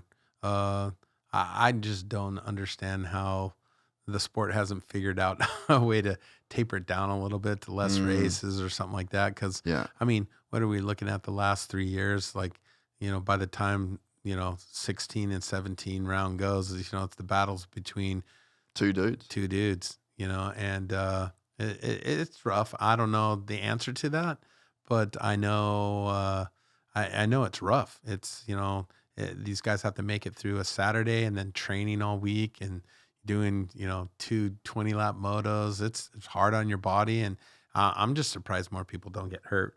But hopefully we figure that out somehow. And, the battle can be as intense as it is at Anaheim 1 all the way through the whole thing. Because I think the fans deserve it. And I think it would be a lot easier on, maybe a couple more breaks in between. The Supercross is just, if you miss one race, you're pretty much out of the championship. And it's inevitable to get injured almost to the point of where you can't race a race. It's very rare that somebody makes it through the whole round. Last year there was 4 guys that didn't get hurt the whole season of Supercross. Our sport's got to do something better about that. Just maybe, a couple weekends off. I don't know. I'm excited to announce our new partnership with the leaders in custom eyewear, SportRX.com. I've had to wear glasses since I was a kid, and my whole life the process of getting custom glasses made was just a hassle. Not only this, I've never experienced what it was like to do all of the activities I love with perfect vision, but that is a thing of the past. SportRX's whole goal as a company is to make sure that vision never keeps you from doing what you love, and I can safely say that they have completely changed the game for me. SportRX crafts your eyewear not only for your optimum prescription, but also for your sport, the environment, conditions, and specific lighting. I now have glasses for running, for mountain biking, for golf, and I now have glasses for my Oakley Airbrake motocross goggles. Look at these bad boys. The process of getting my glasses made and delivered was extremely simple, and the emphasis that the team at SportRX put on quality and customer satisfaction is second to none. They even offer a free remake and return policy if you're not completely satisfied. Every now and again, something comes along that completely blows my mind, and SportRX has done that. You'll see me wearing a host of new glasses if you follow the podcast, and you can be sure that they were crafted by the team at SportRX. Head to sportrx.com or click the link in the description to find out more. You know what I reckon? I had a thought recently. No, I think it was when I was doing the pod with John Hunter Nemechek, the NASCAR driver. Yeah. And he was talking about like the media days that they have to do. Honestly think that Supercross should do a mandatory media day on Wednesday. So you can fly home Sunday, you can ride Monday, Tuesday. Wednesday has to be a media day. So you have to do like online podcasts, fucking TV, radio. Like you just have to do something media-wise. And then everyone has to do it. Everyone's like checked in. And then it just means no one rides Wednesdays. And you just take that day off the table because, yeah, we've got 3 days essentially. They're flying Thursday, Friday. I mean, sometimes on the West Coast, you got 4 days when the series is here and everyone's here. So it's like, I just think they've got too much opportunity to ride. I agree with that. My rebuttal on that, though, is one of the biggest complaints I get from the riders is how hard the traveling is on their body. So, dude, I couldn't agree more. And so it's ridiculous. Like them flying on Wednesday, you know what I mean?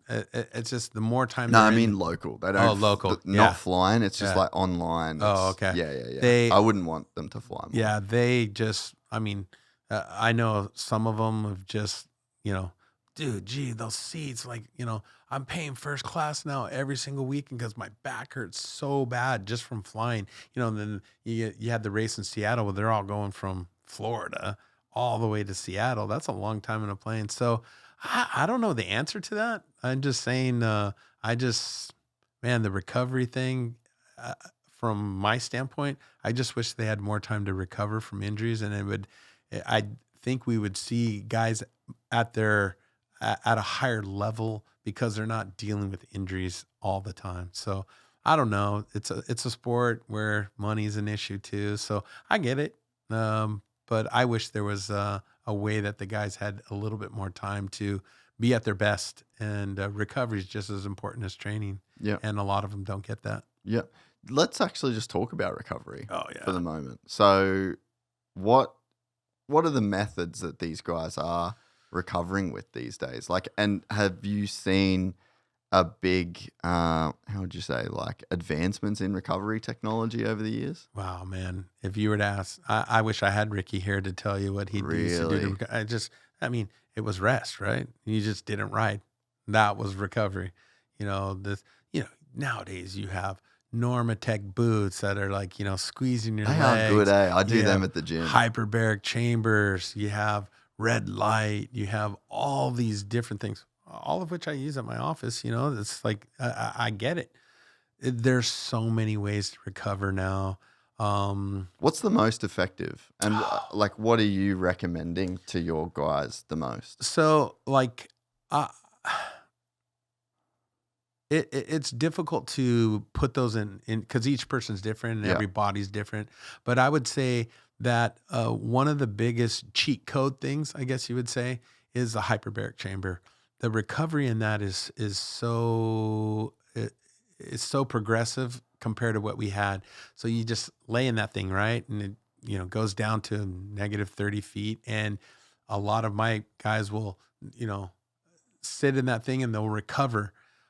Helps with it takes down the inflammation, it helps injuries heal, people that have fractures, bone contusions, things like that. So I would say hyperbaric chamber is one of those things that it's really beneficial. And is that like, let's say a guy like me that's just like regularly training, dealing with muscle soreness, like ligament, you just in jiu-jitsu, you'd be micro tearing ligaments like basically every time that you trained all day long. Like I have, but it would help. Oh, absolutely. Really?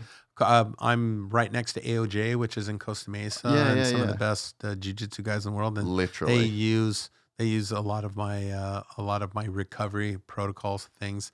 Red light is a really big, huge thing now. It's been kind of tons of literature on how it's called photobiomodulation, and basically what it does is re-nourishes your cells through hard training and riding and stuff. The cells of your body become damaged, and it's almost like a cell phone that's on, but it can't call out. And then when the light hits those cells, then it like turns the phone back on, and they're able to communicate one with another, which then in turn creates healing. Yeah. So cellular regeneration is what we call it. And so red light's a really big thing now. The Normatec boots, compression, those things are really popular because the guys, when they get done, they usually have a day off, then they have the recovery ride, and then they just start training right away. The recovery in between is just as important as their training, in my opinion. So those are some of the things that the guys are using. There's the Lawrences have invested at their property the same tools that I have in my office. Wow. Because they're really serious about it. So I have this thing called acoustic sound wave, and they have that machine. They have red light. They've basically invested in themselves on everything that I have in my office. They've put at their they can just keep doing the protocol. They can keep doing it when they're in Florida, when I'm not there. Those are the types of things that make me love working with them. Cooper's the same way. Like just all in. He's all in, and he understands that these things have been beneficial in his recovery. So he's decided to, invest in himself and purchase some of those things. They're not cheap, but they're, it's one of those things. We have PEMF. It's a pulsed electromagnetic frequency. It's a very high powered magnet. People lay on that and put it on their body to help, pull out inflammation. So a lot of these recovery things they didn't have any of those things. I remember when I was working with who was it? The freestyle motocross guys. And I was at X Games one time, and I was working with Robbie Madison at the time. And I was introduced to the very first PEMF. I mean, this is Robbie's always been at the cutting edge. Cutting edge. Yeah, yeah. And there was this magnet, and the guy goes, "Hey, I'd love to bring this to your office and you try it on your patients." And I'm like, "What is it?" "Oh, it's this magnet. Yeah, bring it in." Like I'm the type of person, I'm not gonna buy a car without trying it, you know. Yeah, so I yeah. said, I have the perfect laboratory. I have all these patients. Used it on a couple of my patients. They couldn't stop talking about how much better they felt. So I started using that on a regular basis. I put it on Robbie one time, and in typical Robbie, "This thing is amazing. You know, with all my injuries." He went out and bought one like a week later, and he still travels around with that thing all the time. So, I love athletes who are willing to invest in themselves. Yeah. Not everyone And can put in the live. work. Not all of them can live right across the street from Dr. G and come in all the time. So they invest in themselves. Excuse me. And that's what the Lawrences have done. Coop's done the same thing. A lot of my guys, RJ, done the same thing. They can't be with me all the time. They get to see me on the weekends. They get to use the toys there. But at home, they don't get that. So that's what they invest in themselves. And I think that's awesome. Recovery is so much different now than it was back in Ricky's days. And, those guys drank water and showed up at the track the next day. You know, it's a testament to them about how gnarly they were. Nowadays, there's so many ways to get healthy and to recover. And if you're not doing those things, you're just at a disadvantage when you show up on Saturday every weekend. Yeah, yeah. What about sauna? Are you doing a lot of sauna stuff? I don't really deal with too much sauna because these guys are already losing so many electrolytes and sweating and stuff like that. Yeah, so yeah. I have some of my guys that'll do it. It is a recovery method for moto, in my opinion. The cold plunges and the sauna, you have to be careful with. You know what I mean? Because it can create too much change for some of these guys. So most of mine are what we talked about, pulsed electromagnetic frequency, red light, hyperbaric chamber. There's another thing called CVAC, which is altitude conditioning chamber, where it takes them up to like 30,000 feet and drops them down. It's really good to do like before Colorado race or things like that, because it helps. You can start to acclimatize. Yes, it helps you. Helps create more hemoglobin in the blood. So it's almost like legal blood doping a little bit. Yeah. So a lot of tools like that just put you at a little bit. I mean, if these guys are so good and they're so like equally as like at the same level, if you're doing one thing that makes you 5% better, that's the difference between winning and losing sometimes for these guys. So that's how I preach to my guys, is like, it's just going to make you better. Yeah, and I mean, even for me, man, like recovery is almost more important than training. Like I just can't train all the time. Like I would love to train every single day. And I mean, this week I actually have, and I'm fucking paying for it. But it's all recovery is the thing that gets you back out and keeps you safe while you're doing it. And I think the trainers that are out there right now, bless their hearts, understand it. They're starting to understand it way more. I deal with a lot of the trainers that a lot of these guys have, and the ones who respect what I do, and I have that good relationship. We talk about that a lot, and I think it's important. They trust me enough that I'm like, hey, we might be running so and so into the ground a little bit. Can we back off a little bit and maybe give them a day of recovery? That's hard because the trainers have the hardest job. If the guy shows up and he fades, it's nobody's fault but the trainers. So I get why they push them so hard, but my job sometimes is like, hey, I'm starting to see signs of fatigue here. Okay, they're starting to, can we tone it down a little bit? And so the trainers that have really good relationships listen to me because they understand that I've been around for a while, and I can sense when someone's getting burnt out or they're getting overtrained, which is a terrible word to ever mention to a trainer. But their job's hard because the finger pointing goes directly to them when guys don't perform. So I get why it happens a lot, but the word recovery comes up a lot. Is, hey, we're not giving them enough recovery. Let's work on that a little bit. Yeah. And what do you think about like foam rolling and like a trigger point release? Is that still? I mean, Still, it's one of the tools I have. Yeah. And I think, and you've probably seen me working on Jett or Hunter at a race or Coop. Coop's kind of like in his, the only people that people see me work on a lot is guys that I work at at the semis because it's kind of out in the open. yeah, like you'll always. Well, Jett and Hunter don't have a motorhome. They don't so, have a yeah. motorhome. So Coop, I always work in his motorhome, and all most of my guys have motorhomes, but Jett and Hunter don't. So people are like We'll always see. looking around, going, "What is G doing over there? What's that lotion he has, or whatever?" So I do a lot of trigger point therapy with my guys, and so you'll see them moving a lot as I'm digging into certain things. Yeah. I'm pretty big on we call it active release type of technique, to where you're moving things as I'm just not sitting in there sticking my elbow in there and you're just gritting. That's very important. The foam rolling, these guys, one of the tightest muscles that is apparent with any motocross guy is that you're squeezing with the bike so much, so your glutes and the piriformis muscle, which is on the side, those get so tight, and the IT bands get so tight that's a beginning phase of low back pain. Those get so tight that your back starts to go to compensate, and then your back gets tight. So I'm a big advocate of foam rolling. Everyone has their own technique or whatever, but get on a foam roller, loosen up those glutes, loosen up the IT bands, quads, hamstrings, and it's going to make your low back way better. And that's for jiu-jitsu. That's for, most sports, they tighten up in their legs, and then that's what the cause of low back pain And is. everything gets Everything out of starts whack. to get out of whack. That and just weak abs is another reason why a lot of people have low back pain. Yeah. I've talked about it to the cows come home on here.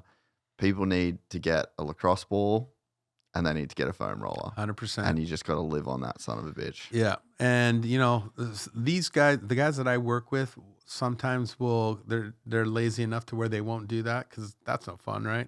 They'd rather have somebody come over. And so some of my guys that live in Florida will have somebody that'll come and do some tissue work on them just to get them through the week until I can do something on Saturday. And but I agree with you 100%. I preach that in my office. I preach it with my athletes. That's how my job is to help prevent injuries if I'm really doing what I'm supposed to be doing. Yeah. And that's one way to help prevent injuries is you got to keep the muscles balanced. When you have imbalances, that's when injury occurs. And so you hit the nail on the head, foam rolling on, your glutes, IT bands, lacrosse balls, whatever you want to use, band work, all those things are the way that you help prevent injuries from occurring. Yeah, I mean, it's like one of the biggest things that I do. And I've always got it. Like, I'll take a lacrosse ball everywhere. Like, even through all my shoulders, like I put my arm behind my back and like run it down my shoulder blade. And like you can feel the release of the muscle, like the way that it just lets go. And I think another massive thing is like breathing. It like really teaches you how much muscle tension and breathing are actually like tied together. And I guess, I mean, you can obviously explain it better than me, but it just has to do with your nervous system, right? It's like a fight or flight type of thing almost. Oxygen is your friend. And the more oxygen that's in your muscles, the better they function, the better they work at their optimum. So breathing is really important. That's, meditation, things like that. It's just, there's so many components to being better at whatever you do, whether it's riding motorcycles, jiu-jitsu, whether it's fighting, whatever. The body is amazing, and it loves oxygen is its friend. It loves oxygen. So breathing through those things, I know some of them hurt, and the natural tendency is, you want to lock up and tighten up, but man, breathing is what gives that oxygen to the muscle and allows it to loosen up. I love trigger point therapy. I think it's amazing for people. It's not always the funnest. It's not one of those spa massages that you go to, and Yeah, you leave going, oh man, that was so nice. It hurts. Yeah, it's pretty brutal. And if it hurts, you're usually getting some type of release, and that's what's beneficial for most people. Getting underneath that scapula or the shoulder blade and getting it to loosen up. Those are things that that athletes need. They don't need the foo-foo massage thing. If that's I let my wife get that, and and athletes you need to get in there, and you need to tune up the body. Yeah, and I think when it comes to the trigger point stuff and breathing, I think there's also something in that your nervous system, like you're telling your muscles to relax by breathing calmly and in, out, like in that really smooth flowing way. I think that you're like almost telling your nervous system to relax, because it's like when you're in that parasympathetic state, you're like, you're in that fast breathing, that's like way more of a fight type Fight or response, flight. That's exactly what it's called. And that is important to be able to tap into that and know how to slow down your breathing. And it has a lot to do with your heart rate too. You know what I mean? The natural tendency is when you're stressed out or your nervous system is firing, is your heart rate wants to go up, and learning how to mellow out your nervous system and get your heart rate to slow down is a tool that's really important to know for any athlete. Yeah. How have you seen the bodies of athletes change over the years, do you think? In motocross or in general? I guess motocross first, but maybe in general second. I mean, if you look at the champions, you have the body style of Ricky, who was just short, stocky, just, and then, kind of went to the Dungey. I think it just doesn't matter. It doesn't matter. Yeah. I mean, you stick Look at Coop. You stick Coop next to Jett, they're just 100% different. Yeah. Both bad dudes, you know what I mean? So I think it's that learning how to maximize with what you've been given. And I do think there's some advantages. I mean, you can't tell me AP didn't win this week because he has long legs. That definitely helped. I'm not saying that guys that had shorter legs weren't good. I'm just saying I don't think there's a specific body style that. Obviously, starts are really important, and as the sports progress, and the lighter you are, I mean, a big guy like Davey Millsaps and stuff like that. I mean, it's gonna be harder for a guy like that to get a start than Cooper, who's a little smaller and weighs a little less. So I think there's just basic physics that kind of help out. But I mean, but you haven't seen a trend of guys getting more muscular, guys getting now that. Yes, I think people are starting to understand not just doing a bunch of motos and the fittest guy wins. Okay. Chase is a great example. I mean, the dude's a beast. There is no one stronger in this whole. I would put him up. He's playing the wrong sport. He should be a linebacker for the NFL. He is, watching him over the past years, the dude's a beast when it comes to his body. Kenny Roxon. Whew. Dude, he's a freak. I think these guys are understanding how to lift and the lifts that are important to help maximize them be the best on a motorcycle. It used to be, just everybody did the exact same thing. But now I think these trainers are getting, and there's more, not just meat. I call it meathead lifting. It's particular and specific for the sport. And there's a lot of great trainers out there who are doing functional training. That's what I call it, where it's more band work and more like, moving, motorcycles moving. Why would you just lay on a bench and go like this? Okay. That's not what you need to be, doing some things that show functionality. And if you watch Kenny and the way he trains, and if you watch Chase, and there's been videos out there, it's gnarly what they do. And I think their actions speak for, it's definitely that type of working out is something that is definitely turned the corner, and more people are starting to train like that. Do you think that where we have like the optimal Supercross body yet? Like, or do you think that the sport is still a little bit behind in like the physical development of riders? I think we're pretty close. We're starting to see We're it. starting to see it. I mean, you know, uh, if you look at Kenny Roxon with the have you ever seen him with his shirt off? The dude. Have you seen his dad without shit? Like it's just genetic. He's a genetic freak. Yeah. He could be a professional in anything that he wanted to do. Yeah. I agree. He's a great He could surfer. play for Germany in soccer. He could not obviously not right now, but let's say he spent his life training to play soccer, probably plays for Germany. Could do it. You know? He's an incredible athlete. But if you look at their training, him and Chase and you know, some of these guys, they're mimicking a lot of the same stuff, just done a little bit differently. And I think the more people that start to do that, you're going to start to see the transformation of bodies be a little bit more clone-ish, if you know what I mean. Yeah. They're all they're starting to understand that being strong in your legs is just as important as your biceps and your chest. You know, it's like back in the day, it's how you looked, not. And I think these guys are getting stronger. The bikes are getting more powerful. You have to have stronger legs. Their adductors, the ones that, you know, that you grip a bike with. I think training's probably at its best it's ever been in the sport right now. Yeah, and I think you can see it in guys like Chase, and you can see it in guys like Kenny and Jett. Like Jett's a fucking unit as well, you know. With and credit to some of the, I think a lot of the teams are really investing into that. I know Star has put in some training apparatus there at their facility. Some of these guys are getting it. You know what I mean? It's like you're investing in your athlete by having some of these recovery things and areas for them to work out at the facility. And I think the athletes are just gonna get stronger, faster, and look gnarlier as the years go on.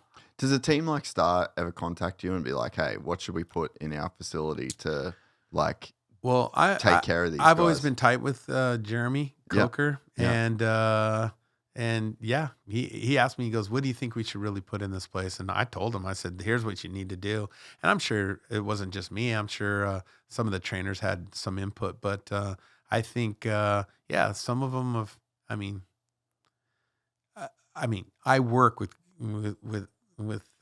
Cooper Webb. You know, that's the top guy, and so I'm sure that was probably one of the reasons why they gave me a call too. Is like, hey, Cooper probably went, "Hey, give G a call and tell him what we should do to have better recovery." And I think it's cool. The team's like investing in their own, in their own athletes. And, I don't think that's part of their requirement. I mean, they pay these guys a lot of money. They should do it on their own, but like, why not help There's them? like an all-in what I mean? So it's pretty incredible, and pretty much everyone at Honda's at the Lawrence's place, except for Joe, I think. So, they're doing some pretty gnarly stuff down there too. So I applaud them. I think it's awesome.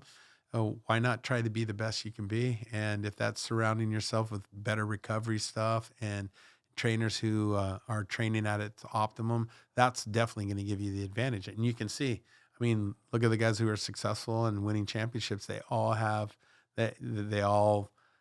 somebody that's around them that has the understanding of recovery, training properly, and that it's not just you throwing your leg over a motorcycle and doing as many laps as you can. Yeah. So let's say you go through a Supercross guy like a Cooper Webb or an AP. They go through a full week of training and then they do their race on Saturday night.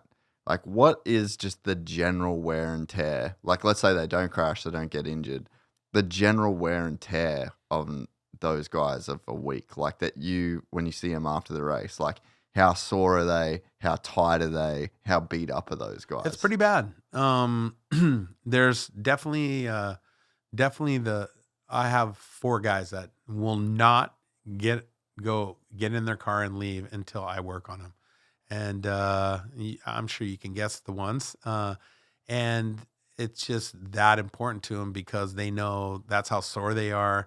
It depends on the race too. Like Seattle, dude, like that was such a gnarly race that all my guys, and then some of them crashed, but that track ate those guys up alive. And every single one of them was like, my phone was blown up. Gee, can you see me before I leave tonight? There's no way I'm going to be able to, show up on Monday and not be fully recovered. So, yeah, it happens a lot. And bad tracks or gnarly tracks always make my job a little bit crazier right after the race. They're all blowing my phone up. Can you come over and just give me an adjustment, loosen me up a little bit? I think that's an incredible. Kind of Cooper was the one that kind of started that, and Marvin was pretty good at that too. Really? Yeah, Marvin always used to hit me up before he would. I stay always at the KTM where KTM has their hotels, and Marvin would come to my hotel room and just every time on a Saturday night after the race, just get tuned up and then head off to Florida. So these guys, they get beat up, man. What's like the common seat? It's like the IT, legs, quads, legs, back, neck. low back. If they crash, obviously it's whatever hit the ground. But the just the averages, their arms, low back. A lot of it is low back, seat bouncing a lot. The whoops, depending on how gnarly they were, the upper back. There's still some of them are still dealing with some of the injuries like we've talked about before. So, I'm still trying to fix what I just fixed for them to be able to race. Now I'm fixing again because they just jacked it up. So that's a lot of what I do. Like right after, like on a Saturday night, like at 11 o'clock while everyone's breaking down, you'll see me running from truck to truck, just doing my last minute adjustments and treatment before they fly home to Florida. Dude, it's crazy. It's pretty funny. I do want one of these times just for my own, not to share. Yeah. I just want to have it for myself to tell my kids.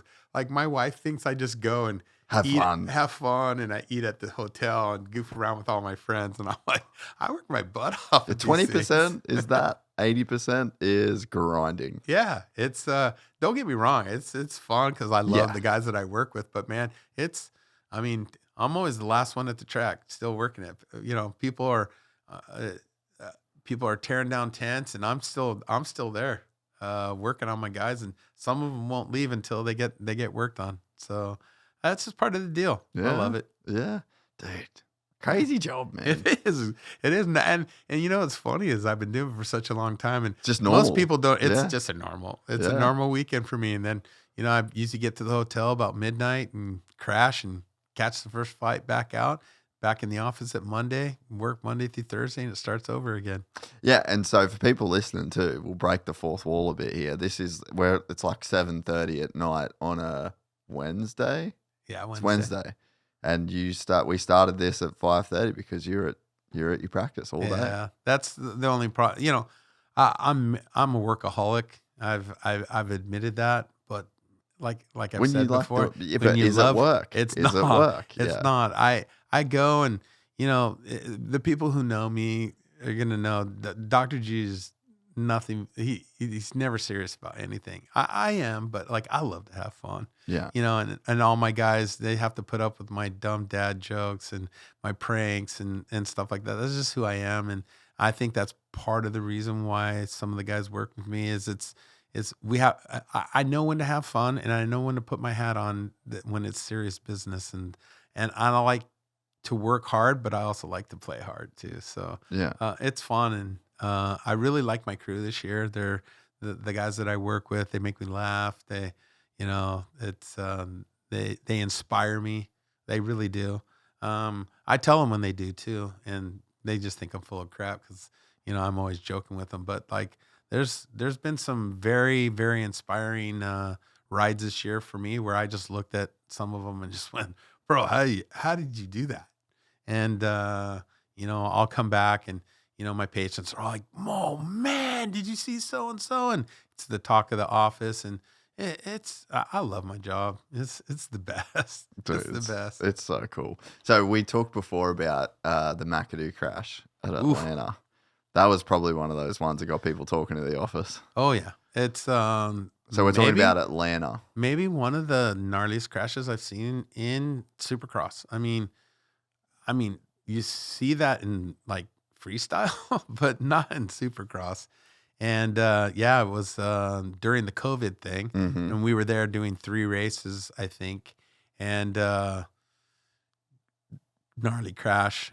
I get a call right after, and I go over to check him out, and I'm like, there's not a part of his body that wasn't, rashed up, and he hurt everywhere. And fortunately, in Atlanta, during that time, I think everybody was staying at the same hotel. So literally, I worked on Cameron 3 hours a day in between the races, and he'd just come into my room. And fortunately, I had all my equipment there, right? So I just went to the truck and grabbed it and brought it to my hotel room, and we worked on him 4 hours a day, just pumping inflammation out, doing tissue work, stretching him out. And I'm not going to lie, there was that one part going, why am I doing this? There's no way this guy's going to race. He's got bruises all over his body. He's in bad shape. And anyone that knows Mcadoo, there's no quit in this kid. He's all like, you think I'm going to be, no, he didn't say, do you think I'm going to race? Oh, do you think when I'm racing, I'm going to be in pain? I went, Yeah. Yes, Yeah. you are. This isn't magic. It's just, I'm going to do whatever I can so that you can race. And sure enough, the kid pulled it off. And then we were back in the room again for 3 hours, 4 hours. I mean, he's still the same way. That was what, 2021? 21? Yeah. Yeah, 21 during, and the same way. He's the same way. He drives from Temecula to come and see me right now 3 days a week for his ACL. I made a drive out there when I used to work with Ivan Tedesco. I'd go out, he'd talk me into going out to his house, and I would drive out there and go, why do these people come see me? This is so far out there. It's the worst. It's the Dude, worst. you have no idea how many dudes have done this podcast either before seeing you or after seeing you, because we're so close that everyone's always like, dude, yeah, I actually should thank you for that.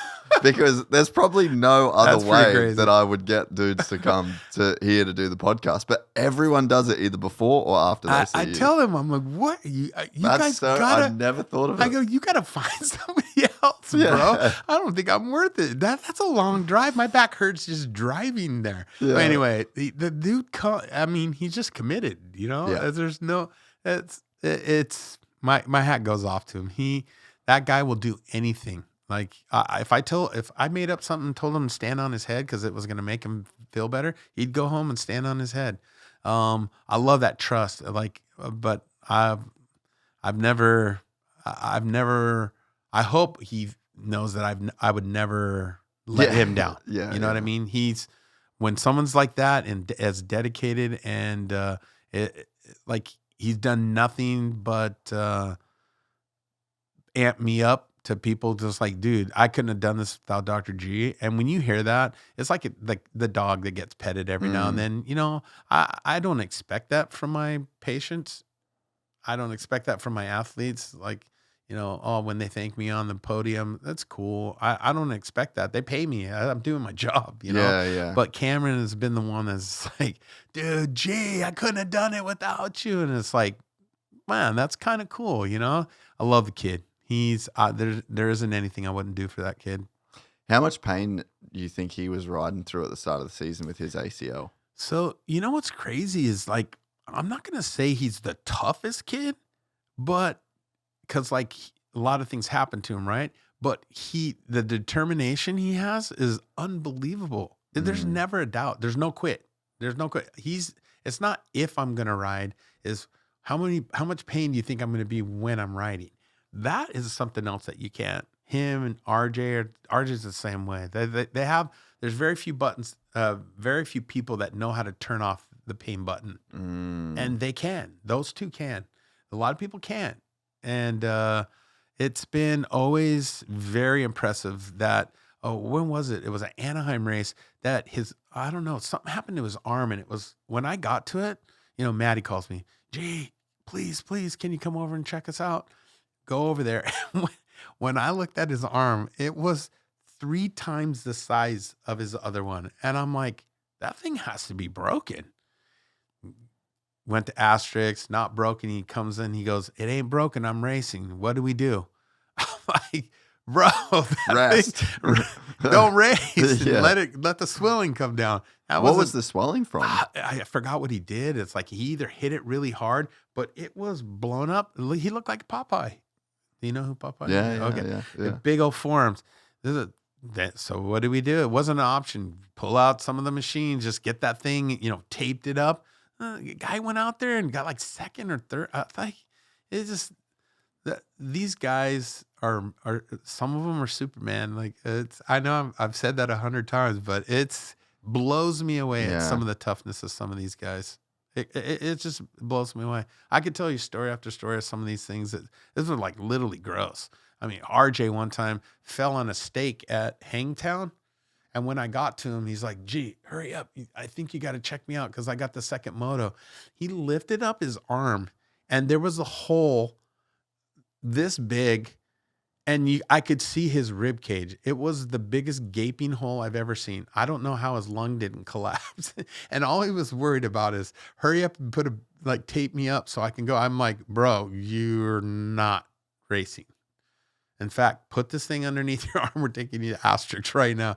But that's just part of the deal. It's part of the sport that's kind of scary a little bit. Yeah. These guys, it comes from back in the Ricky. You don't quit. No one pulls off. You just roll around. I don't care if it's broken, if it's flapping. You just let it flap, finish the race, and then you deal with it later. It's like, what other sports like that? It's just. And so RJ rode through that. RJ, I would not let him. There's a couple times where I intervened. That was one I said, no way. There's no way you're doing this. This is now you're endangering yourself. But I mean, RJ's I put him and Mcadoo on the crazy list. Yeah, really? They just battle back and forth. Want it. They just want it. There's no if I'm riding. It's how much pain am I going to be when I ride. What do you think it comes from in some of those guys? I just think it's genetics sometimes. You know what I mean? It's just the way they were raised, their mentality. And it's part of the sport. It's like you don't quit. Like nobody quits. You just some dudes do though. It's rare. But you never talk. No one's ever talking about it. You know what I mean? It's like very rarely do you see a Ken Roxon, a Cooper Webb. Well, Kenny on the weekend with his ankle. I mean, they're right. It's like he led half of Seattle with a torn AC joint, and it's like literally, it's not even there. Yeah, there is no ligament there. Like these guys, like I don't get it. I don't get it. I've been doing this a long time, and I just. And they are like, I'll see them. Gee, I don't know if I'm going to be able to do it this time. I'm like, you say that every time, and here I tape it up, and then they go out there and they do what they do. So yeah, they're all. I feel I say this. It's just I'm stoked to work with people of that caliber. I brag about them all the time in my office. There's no one tougher than a moto dude. Not even close. Not even close. So cool. So when would you hang it up? Have you ever thought about, like, obviously you're not going to stop treating people, but to be going to the races every single year, every weekend? That's a funny question, and this might scare some of my riders, but I thought of hanging it up this last year. Really? I have a new practice. I'm thinking about opening up a wellness clinic and doing all this other extracurricular stuff. And I was like, okay, I've been doing this a long time. But then every now and then someone comes around like a Jett Lawrence, and I just kind of want to, witness greatness. I want to witness greatness. That's exactly. And it sounds so lame, but like, every now you don't get to see stuff like that and be a part of it. Like I'm a part of it, and I don't take that for granted. And I'm like. Yeah, there's like a responsibility. It's a responsibility. Like I do not want to go and have the conversation with Dazzy and say, Dazzy, I'm hanging it up, because that is not going to be a good conversation. So you know what? I like I told you before, I've really enjoyed this year. Other than the injuries, yeah, I enjoy my guys. They're appreciative. I get them. They get me. And this whole Lawrence thing has been mesmerizing for me, to be honest with you. I hate to admit it. No disrespect to my other riders, but when you see a guy like Jett Lawrence and you get to hang out with him and you get to learn from him. I feel like I just got a little bit more to learn and a little bit more to give. There's been opportunities to help Jett, and I think I've been a crucial part of his program, getting him to where he is. For example, this whole ACL thing is like I've witnessed. I wouldn't say a miracle, but I've never in my career, 30-something years, I've never witnessed an ACL heal like I've seen with Jett Lawrence. I've called the orthopedic surgeon myself 3 times going, what happened? Like why is he able to do this? It's just one of those things. And it's been cool to be a part of it. And I know everybody's questioning like, oh, I heard Jett's riding here pretty soon. Isn't it too soon? And I'm like, you guys haven't seen what I've seen. That guy was in my office every day, twice a day, in the morning, hyperbaric chamber, all the toys. Johnny would kick his butt, come back, recover, do the things. He's dedicated, right? Like he's just, and then he's a freak. He's like a Kenny. He's like these other guys. It's like Wolverine. I don't know how to explain it. There's certain things that just he's capable of doing that I've never seen any other athlete and I've worked with a lot, never seen anything like that before. So he's special. And when someone like that special comes around, you just want to be a part of it, you know? The Lawrences they take good care of me. They've been incredible employers. And I feel like I still owe it to them. I think I'll hang it up when Coop hangs it up. He's another special person in my life. Gone beyond the doctor-patient relationship with him. He's a friend, and I love his family. You know, I feel like he's like a little brother. I don't know. That's the retirement thing is, what do they say? You'll know when it's time. And I thought it was, and it wasn't time. That's so cool. Unfortunately, you'll have to see my ugly mug at the races for maybe a couple more years. It's cool that you have that awareness about it too, you know, that it's like you're just going to fully go off your own gut instinct and you're not going to let anything else kind of sway your decision. Because there's like the head and the heart, right? Yeah. Like the head, maybe there's like a ton of reasons why you should or could or whatever. But it's like to actually let it be a heart thing is kind of pretty cool. Well, my family's always been very supportive too. My wife's awesome. That makes a huge You know what difference. I mean? She, you know, I'm at a phase in my life where all my kids are grown up and having kids of their own. And, you know, they weren't really ever into the sport while I was there. I mean, they knew everybody and they're fans now. Like they call me up. Oh man, did you see Coob? And, you know, when's Jett coming back? And it's kind of cool that they're fans now. My wife's always been so supportive. I think she likes that I'm gone on Friday and Saturdays. It's kind of been good for our marriage. It gives her own time. Hey, there's facts. There's facts in that. I think that is part of it. If you were to ask her that, she's, you know, I can only be tolerated so much. But I really, I have a great family.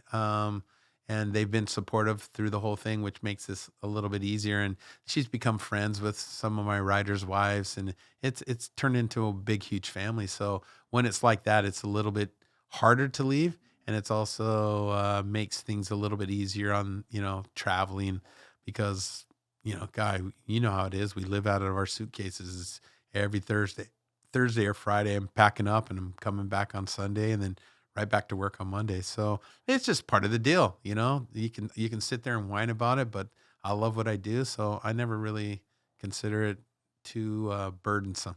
Yeah. This podcast is brought to you by our new electrolyte partner, SOTA Fuel.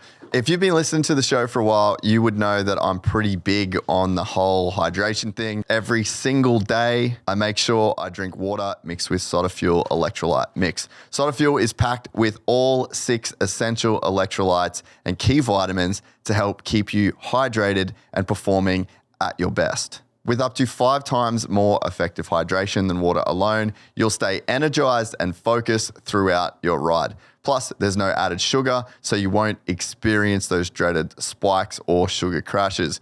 As far as a supplement for riding dirt bikes, SOTA Fuel is your friend on and off the track. It helps reduce arm pump, muscle fatigues, keeps you hydrated to avoid headaches, and provides sustained energy to keep you sharp. SOTA Fuel is not only effective, but it's also one of the cleanest and most complete formulas on the market, with 2 to 3 times the electrolytes compared to industry standard and a cost per gram that is twice as affordable. Lightweight, portable sachets are perfect. Throw in your gear bag, throw in your toiletries bag, throw in your work bag. They've got 4 great flavors, but my personal favorite is this bad boy right here. Gypsy juice. This is our very own flavor. I think it is by far the best flavor out of the 4. Go to sotafuel.com right now or click the link in the description. I would love for you guys to try it. So some of the other sports that you work with, like, you know, maybe like the jiu-jitsu or the MMA stuff, like, is it close? Is it comparable in a way to like what motocross and supercross dudes have to go through? I wouldn't. I mean, I have such a big place in my heart for the moto thing because, number one, I've been involved with it such at a ground level all the way up for such a long time. I was in the MMA for a long time. I was very a part of BJ Penn's camps back in the past. Yeah, I used to in between, you know, I don't know how it happened, but I went to a lot of his fights and was part of his camp and would work on him at camps. And because he did it out of Ruka, right? He did it out of Ruka. So Pat Tenori from Ruka's, now Tenori, is always been an incredible friend of mine. And so he would only trust his athletes with me, and so he would make that happen. So Pat was like a real big part behind the scenes of the athletes that he worked with. Absolutely, like you know, he's definitely the innovator of training, you know, for his athletes, and provide cages and provide saunas and cold baths. And, you know, now there's a bunch of people who are like trying to do it, but Pat was the originator of all that. Really? And, you know, he would send all his athletes to me: surf, skate, snow, moto, whatever athlete was sponsored by Ruka, he would make them come and see me. So I really, I feel close to Pat. He's been a great friend to me, and he's been very instrumental in my practice growth. You know what I mean? It's like he put me on the map with a lot of the surfers, and I have him to thank for a lot of that stuff. But 100% in MMA, every person that I kind of worked with had to do something with Pat. You know, I worked with Tito Ortiz back in his career, and I tons of lists of people, and it was fun and it was different and I enjoyed it, but it's not the same. It's just not the same. You know, same thing. I'm a surfer. You know what I mean? I grew up working on the best surfers in the world, and you know, I used to go and travel, and they had waiting periods, so it was like very hard for me to miss more than a week of work. Yeah, that's a hard one to deal with. It just wasn't. You know, and if the waves weren't good, you had to wait another 3 days, and so it just didn't fit my deal. So back in the day when, you know, I got introduced by Tim Ferry and Ezra, they would tell me, "Oh, you only have to be gone on Saturday and Sunday, then you can come back." I was like, whoa, I can keep my practice and still, you know, create a business and work with people. It was a no-brainer. And so, I mean, I wouldn't say I still help tons of surfers and stuff, but moto became my passion and became a successful business for me. And I just continued to do it and have loved it ever, you know, from day one. So who was the first guy? Like, what's the origin story of that? So I wasn't doing surfing, and one of the guys that worked he worked in the surf industry, was friends with Tim Ferry. And he came from up Florida. From Florida. I don't know how they became friends. I think somehow Ricky was involved, but he said, "Hey, one of these moto dudes is suffering from arm pump. Do you know what that is?" I'm like, "No." Well, I'm a surfer. What do I don't know anything about arm pump. Long story short, he goes, "I want to bring this guy who they can't figure out. He can't stop getting arm pump." And so he explained to me what it was, and he brought Tim Ferry to my office in Costa Mesa, one of my very first places I worked, and he started explaining to what was going on, and I started feeling his arms. I'm like, "Whoa, those things are really hard." And I said, have you ever been adjusted or had anything done to your neck? No, I really don't see a chiropractor or anything. Long story short, he decided to stay for the week, and I adjusted his neck 2 days, and his arm pump went away. Whatever you want to call that. He stopped having arm pump. So my first guy was Tim Ferry, and he went on that year to win the championship without winning a race. That was the year. Yeah. And he asked me to come out to Vegas to work on him. And when I was in Vegas, he introduced me to Ezra Lusk, and I worked on Ezra that night because something happened to him. And then the rest is history. The following year, I think I worked with Tim. I worked with Ezra, K-Dub. And then the following year, I started working on the Honda guys when Tortelli and Pichon was on the team with all 4 of them. And then every year I started working with somebody different. And then got to the point, I did it for 3 years. Remember back then, nationals were on Sunday. Yeah. So I told him I couldn't do it because I couldn't get back to my office on Monday in time. So I would only do Supercross. So I worked with Ezra, and I worked with, I think, Nathan Ramsey. Yeah. And Buddy Antonez was doing Arena Cross. And those were the first kind of group of guys that I worked with. And I was like, this is kind of cool. And I remember I went to that Vegas race, and I saw Tim do a knack, and I had no idea anything about motorcycles. I was like, oh my gosh, he's falling off the bike and then threw his leg. I was like, instantaneously became a fan. I was like, whoa, this is cool. Like I had heard of the McGraths, and him winning and stuff, but I didn't really know, back when it was Mickey Thompson, I'd never been to a race or didn't know anything about it. And that was when it all started. And then every year I started working with somebody, and then I was going to retire. Get this. I was going to retire then. And I was only working back then. It was 250 guys, right? It was, and then Ivan Tedesco and Matt Walker show up at my office and say, hey,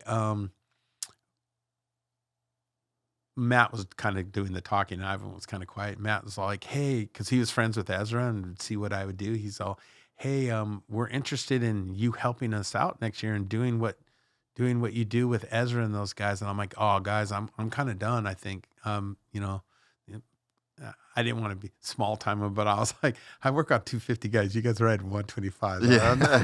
I don't really do that. I had already learned enough about it to where, it was kind of small time for me.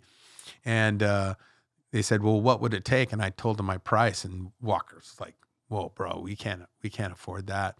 And they both said, oh yeah, that's kind of out of our thing. And I said, wish you the best. It's like, no problem. I get it. It's business, no hard feelings. And they left. Ivan calls me that night and says, hey, can I come back down? I said, sure. What do you want to talk about? And he said, I've been doing a lot of thinking, and I kind of feel like in my position in my career right now, you're the missing piece of puzzle that I need. Can I come down and talk to you? And I said, sure, come down and talk.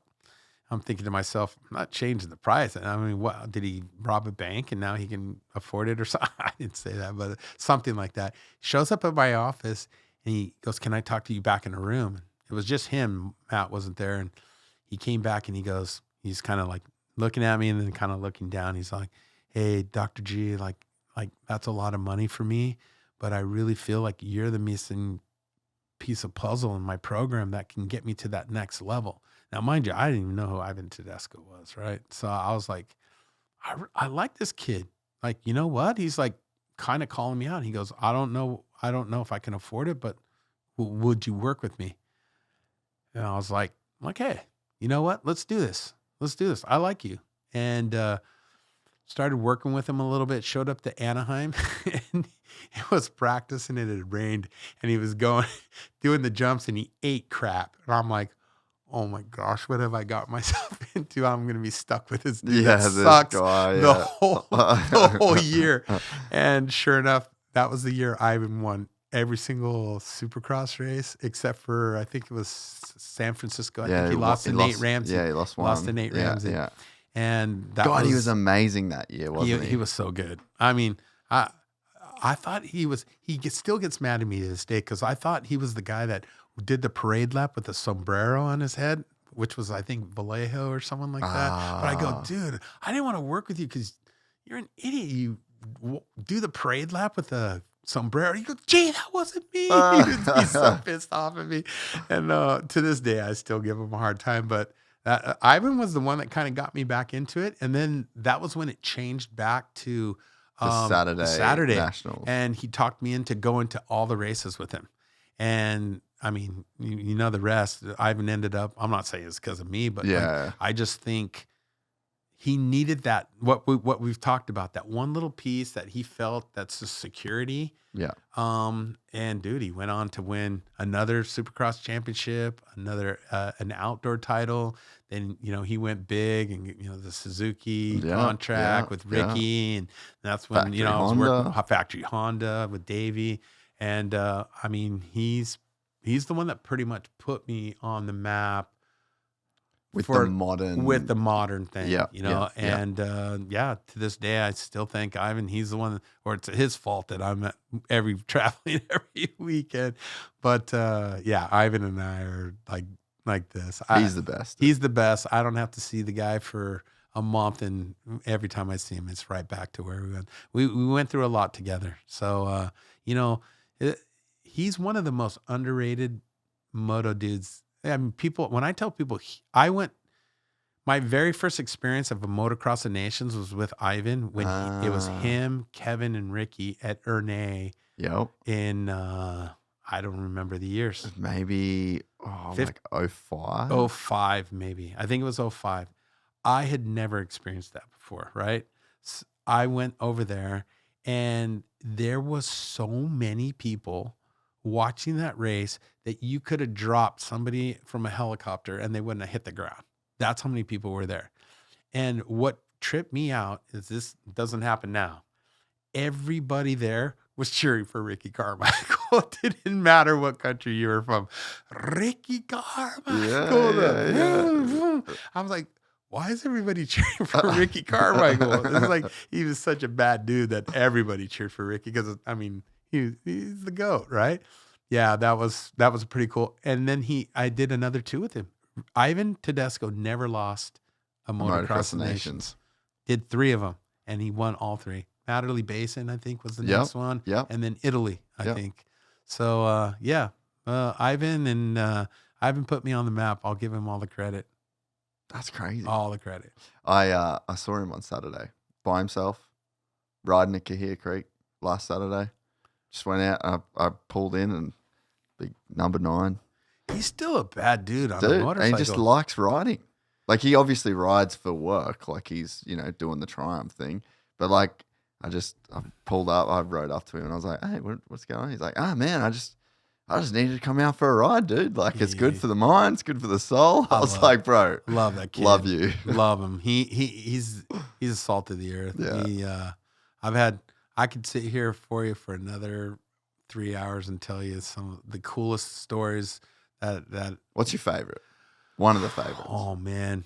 Oh, I mean, you have to do the Alessi thing where. Dude. That was gnarly. Went down to the last race. Yep. And Glen Helen. We were in a motorhome, and Alessi was in a motorhome right next to him. No. And Ivan's all like, put up the windows. I want him to hear what I'm. Yeah. And dude, talk about locked and loaded and ready to go.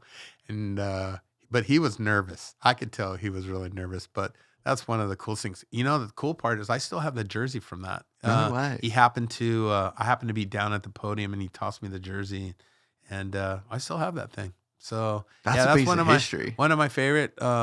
He also made me throw up on an airplane because he threw a nicotine pouch in my water, and I didn't know, and I swallowed it and barfed all over the place. So I hate you for that, Ivan Tedesco. But we that's still the laugh. It's the worst. worst. I sat on the plane, and he was giggling, and I'm like, what is he laughing at? And all of a sudden, man, I started spinning, and the plane started taking off, and I ran to the bathroom. The ladies, sir, you need to sit down. I ain't like, sitting nope. down anyway. Barfed all over the place. I looked in there, and there was a pouch in the toilet. And I went back. I was going to kill him. And he just thought it was so funny. I'm like, I will get you back, Ivan Tedesco. Yeah. That's brutal, I have dude. On a plane. On a plane. It was bad. It was embarrassing, too. Dude, Josh Hansen gave me a nicotine pouch. And this is like before... What do they got now? Zins? Zin, yeah. So this was like actual fucking nicotine in the pouch back in the day. And we were leaving somewhere. He's like, yeah, you want one of these? And I like got in my van. In Australia, we have these like high ace vans, like these like little boxings. Call them race aces because every moto dude has one. And put in this pouch, and I'm driving down the highway thinking I was a man. And dude started spinning. And I'm like, just threw up all over the side of my car. How do people do those things? I don't know. It's crazy. How about the old school lugs they just put in with like Frankie Latham still does that. Still. Sorry, Frankie, I just threw you under the bus. Your wife's going to be mad. She won't watch this. We share a room. Yeah. He'll fall asleep with the dip in his lip. And then just like, I'll look over at him. It's rolling on the bed. He's going to be so mad I told you that story. Dude, people still do it. Oh, it's the most disgusting thing ever. Crazy. I don't understand how people do that. Oh, that's so funny. Oh, man. But Ivan Tedesco. The man. He will always go down as one of my favorite guys I've ever worked with. Well, he started it all, and he used to piss me off. He'd tell people I was his bodyguard. Dude, I remember reading that in an article. Every picture, one day. I don't know why. I think, who was it? I think Don Maeda was the one that kind of like just, don't. Ivan's going to keep telling people I'm his bodyguard. So every picture, I'd see me like this. And I'm like, I hate you. Like, he tells people I'm his bodyguard. I'm like, who thinks of stuff like that? He's a practical joker. And he comes across so different. Oh, yeah. Like so staunch, so business. Just business guy. Like, yeah. I know the real Ivan Tedesco. I really enjoyed doing the podcast with him. He was, you know what? I did watch that one because obviously he's one of my all-time favorite guys. And what I love about Ivan is that is exactly who he is. Yeah. There's no BS. He's like, he'll call himself out. I love when he laughs at himself. He's real genuine. Yeah. And he's just a great guy. Yeah, that's cool. If you ever want to see something funny, watch him and Ricky's interactions. Oh my gosh. Oh, bro, they would go so hard. They just ruin each other all the time.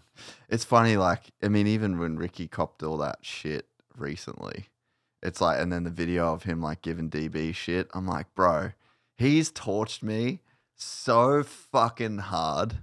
Like, the flaming that Ricky Carmichael can give you. Like, I remember, so there was one day we're in New Zealand for the Supercross, and he was like doing his, like still doing his hot laps and just getting paid to go and be Ricky Carmichael, right?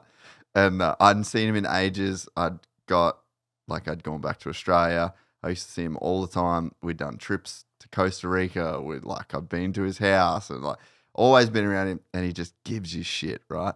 Hadn't seen him in so fucking long. And I was so excited to see my mate, Ricky Carmichael, again.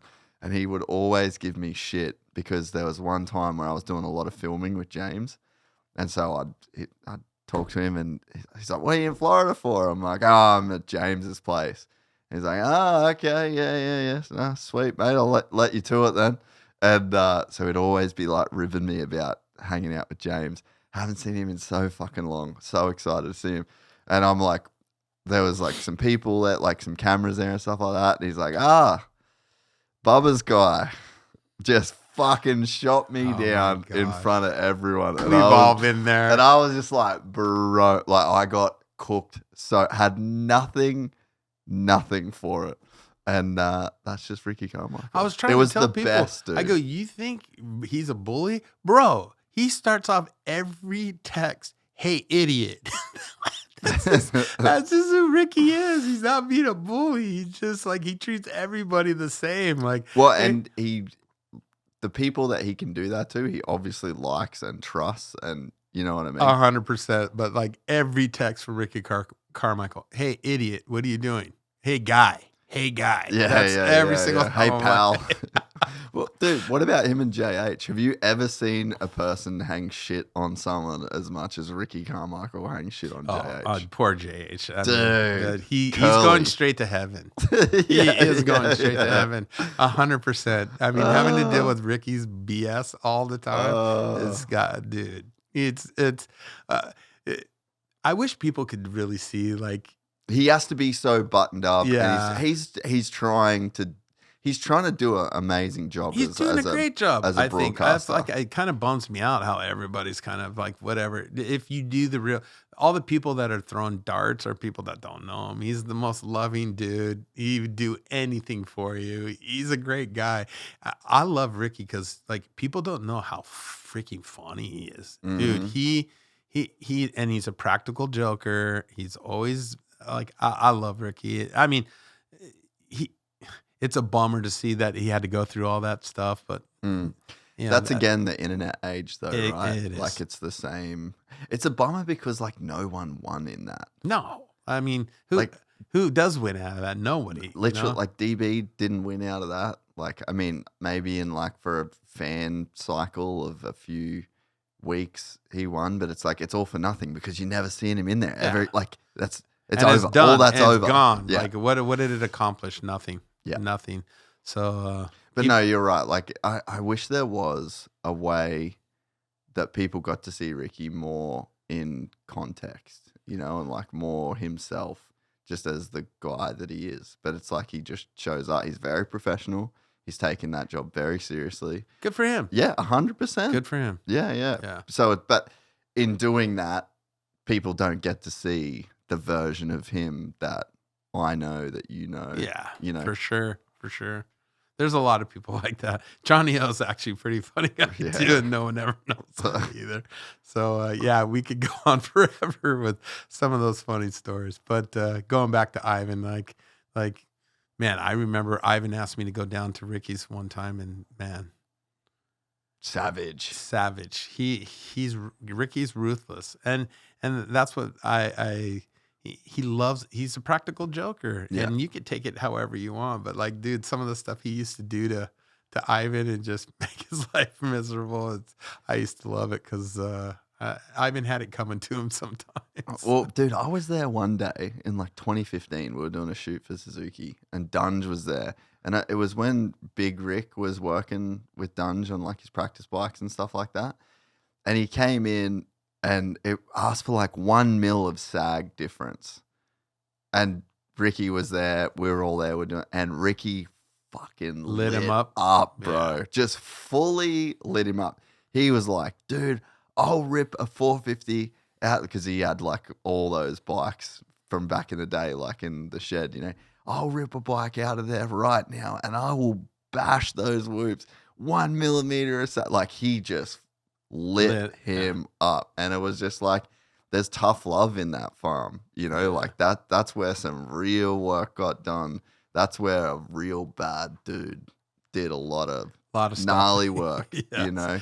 If those shed walls could talk, that would be a incredible show. Yeah. Just and it's hard to argue with that guy and that mentality because of what he did for the sport, you know. And getting back to, like I've said it a bunch of times on here, but like you got a guy that is the Tiger Woods of the sport and the Tom Brady of the sport. Like, are there guys that could do a better job of speaking on a TV camera than Tom Brady?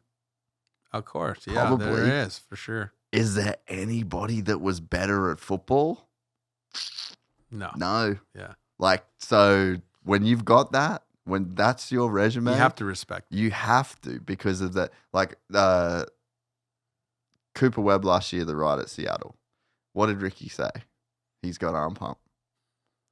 And he had crazy arm pump. It took that guy is the guy that could see that. That to me was one of like the most valuable like contributions to commentary that I've seen in so long, you know, because I was just like, holy shit. He knew. Like he knew, and that added like that context that he was able to give to that race. That made, I was so invested in that race in a different way because I'm like, dude, Cooper Webb, he has like this is crazy what he's doing. Like he might not be able to hang on to this. And was that the Morning Wood thing? Yep. And then that's when he got on the podium and said like, oh, it's harder than water.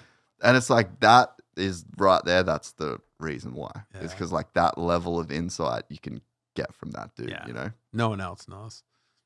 Although Ricky hardly ever got our post, so I don't know how he did. Dude, did you work with Ricky much? I worked with Ricky, yeah. In the latter part of his career. And what do you think was special there? I mean, if you were to take, you know, something from Dunge, something from Villo, something, he just kind of had everything. He just had everything. Yeah. He had everything. He had the grit. He had the just not the most talented dude on a bike, but just the desire to. He had every quality that every champion has ever had, all blended into one, and that's why he's the GOAT. Like, I don't think anybody would ever even deny. Like, you ask me if Tom Brady's the best, I'm gonna say, yeah, I'm a Joe Montana guy. Yeah, he's pretty good. Yeah. There's no doubt. Come on, Ricky. I worked with Ricky one time when I think it was Millville. I don't remember what race where he lapped everybody. Yeah, that was Millville. I think he lapped everybody. Yeah. Except for like maybe two people. I think it was Millville 05. And I was there when he got off. No, he lapped everybody. Did he? Yes. He got off the bike. I don't even know if anyone's ever even told the story. I was there right when he got off the bike, and he was pissed that the bike sucked. I was like, bro, you just lapped everybody. How bad could the bike be? 39 dudes. 39 dudes. You just went around. You lapped them. And the bike didn't just beat them. And you beat him twice. Well, he didn't say it sucked. You know, he was never that. He's like, man, we got to get this bike better. I was like, nah, bro, you don't actually. This is Ricky Carmichael, you know? It's not good enough. Let's make it better and so I can double lap I don't know. He was just gnarly. He just... you look back and you think of some of the stuff he did. Like when Jett went undefeated, I kind of felt like going up to him and going, bro, Ricky did that twice. What are you all proud about? Like, it's been done before. Don't get too stoked on yourself. I didn't say that, but I was like, we forget how gnarly Ricky was. He's the man. Like, I write down these things, just some of the memories. Like, so I hope someday my kids will just go, you know, there were some pretty special times, you know, working with some of the best. I mean, it's very difficult to say that you worked the best at anything, right? Yeah. I mean, Ricky Carmichael's the best that ever did this. There's people are getting close now, but it's been an honor to, and you know what? Ricky and I are still tight. That's what I love about him. He hasn't changed. Yeah, he hasn't changed at all. To me, he hasn't changed. Yeah. And that's why I was kind of real defensive about this whole thing that happened, because like, dude, he's a good guy. He would never, he jokes around a lot, but like he would never intentionally do anything to harm anybody. And so I was kind of bummed about that, but I get people have different views, but well, also, I love the guy. He's amazing. I think there's also a thing at play where like that's a corporate world, and there's like there's a lot of corporate things going on, and it's like, I mean, there's a lot in that, and it's like Ricky has a job to do. He's employed by a certain person. Like, there's a level of professionalism that you need to maintain. There's like boundaries you can't cross. So it's like when you're in that corporate world, people's hands are tied in a way as well, in terms of like the things they can do, the things they can't do. And it's like, that's just the nature of the beast. And it's like, if you don't want to play that corporate game, and if you want to exist outside of, or if you want to you're in that world, but you don't want to act like you're in that world, or you don't want to play by the rules of the game, like then you're just not going to get the outcome. And it's like you're either on the team or you're off the team in those environments too, you know, and like maybe people didn't quite give that the thought that they should have in that situation, if that makes sense. That does 100%. But I enjoy listening. I think our sport could always get better, but like there's nothing wrong with it right now. Like if it ain't broke, don't fix it. You know what I mean? Yeah. Personalities on TV don't always. People are gonna hate Ricky, and some people are gonna love him, but like you can never deny he's the best that ever did the thing. That's such a good way to say it. So outside of the racing and outside of everything, what else have you got going on business wise? Because I feel like you've always got like, man, you've got some irons in the fire. You know, I've kind of I like to. I'm an entrepreneur. I like getting my hands in a lot of stuff, like building things, I guess. Yeah, I'm currently I just switched my offices to Range Sports Therapy. It's been my dream office. I did it exactly how I want to. That's been a frustration of mine in the past, but now no frustrations. It's a beautiful office here in Newport Beach, and I'm actually starting a wellness center above to where we're able to help people on a different level with like stem cells. Really? Helping people with cancer, and PRP injections, things that are a little bit different than what I do in my normal office. I refer tons of my patients to get different types of alternative therapies to be able to help them. PRP is where they take your it's blood. It's good. I've had it before. Centrifuge off the red and white blood cells and inject it back in. There's the new peptide craze where people are getting BPC 157, which is a peptide that exists in your stomach, and they're getting injected into extremities. I'm a big believer of it, to be honest with you. It's a game changer, to be honest with you. I'm not getting drug tested. No. But man, I don't even want to cross that bridge. I don't understand why it's banned and illegal. It exists in your stomach, and it helps ligaments, tendons grow back. Yeah. In a nutshell, as simplified as I can get it. The initial research was they would cut the Achilles tendon of rats, and they would inject it with BPC, which is an actual it exists in an existing thing in our bodies. Yeah. And the Achilles tendon would grow back. So of course, that it just progressed, and it was kind of like underground. Still not 100% FDA approved, I think, in America, which I think it will change here in the near future. But very, very effective helping my patients get to a different level. A good example, someone that has elbow pain or an extremity pain, shoulder, elbow, wrist. I refer a lot out for those patients to try and get a peptide injection either in the joint, or now they're doing systemically where they'll actually inject it into your veins. And it's been very beneficial. Is there any like side effects or any like negatives that come from it? Not really. I mean, I'm sure someone has a bad reaction every now and then, but no more than any other medication that somebody takes. And it's more of a natural, So it's not like an anabolic. No, it's not a steroid. It's a peptide, semaglutide.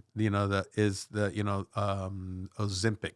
Yeah, it's It is a form of a peptide. Yeah, right. So all these things people are starting to understand that they're beneficial. They're helping people with gut health, with diabetes, and things of that nature.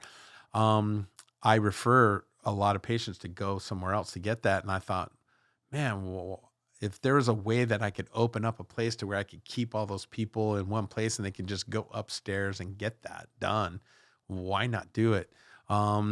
I had a little cancer scare myself with lymphoma, and did a bunch of research and was helped by some people to understand that like methylene blue is a new really big, there's a big craze about. It's a fabric dye, but that you take it and it helps the amount of mitochondria and ATP production in your body. And you couple that with a hyperbaric chamber and red light, and it's really, it aids in helping with cancer. So those things intrigued me so much. And again, now my passion to help people and to heal people. I hate using that word, but I thought, why not do this myself? So we're in the process of opening up a clinic right above where When's I'm that at. going to be open, do you think? We're hoping within the next month. Yeah, right. And then, I started another company with my friends, and it's called Range Essentials. It's like a sister company of Range Oils. Sports Therapy, Yeah. Essential Oils. And they're essential oils. We make sunscreen, all natural stuff. I refuse to be a part of something that wasn't safe for the environment and all that other stuff. And it's really cool. And in fact, you've probably seen it. It's kind of scary looking because everyone always wonders what it is. It's a little bottle. It's a 1 milliliter bottle. It's a roller. I used it the other day. Maybe did Jett give it to me? Jett probably gave it to you. So you see these guys on the line, right? Yeah, and you see yeah. them doing this thing on their nose. Yeah. Basically, it was a MotoGP. It's an essential oil that has there's helichrysum in it. It's lavender, and it really opens up your sinuses. So a lot of my guys will use that on the line, and they'll put it on there. So don't freak out everybody who sees them on TV doing stuff. They're not doing anything illegal. It's just an essential oil that just really opens up their mind and allows them to focus. I use it a lot on my MMA guys. They'll do it when they're training, and it just clears out their whole brain and it allows them to focus a little bit. So we make that product. And that's out now for sale? Yeah, it's out for sale. Range Essentials. You go on there and there's these little we call them a sproller. It's half spray and half roller. Yeah. And that's what I use when I do my tissue work and trigger point therapy on my guys as well. So yeah, just little things like that. I've always kind of been an inventor type of guy. Helped with an invention that was called Power Dot back in the day. That was a portable muscle stimulator.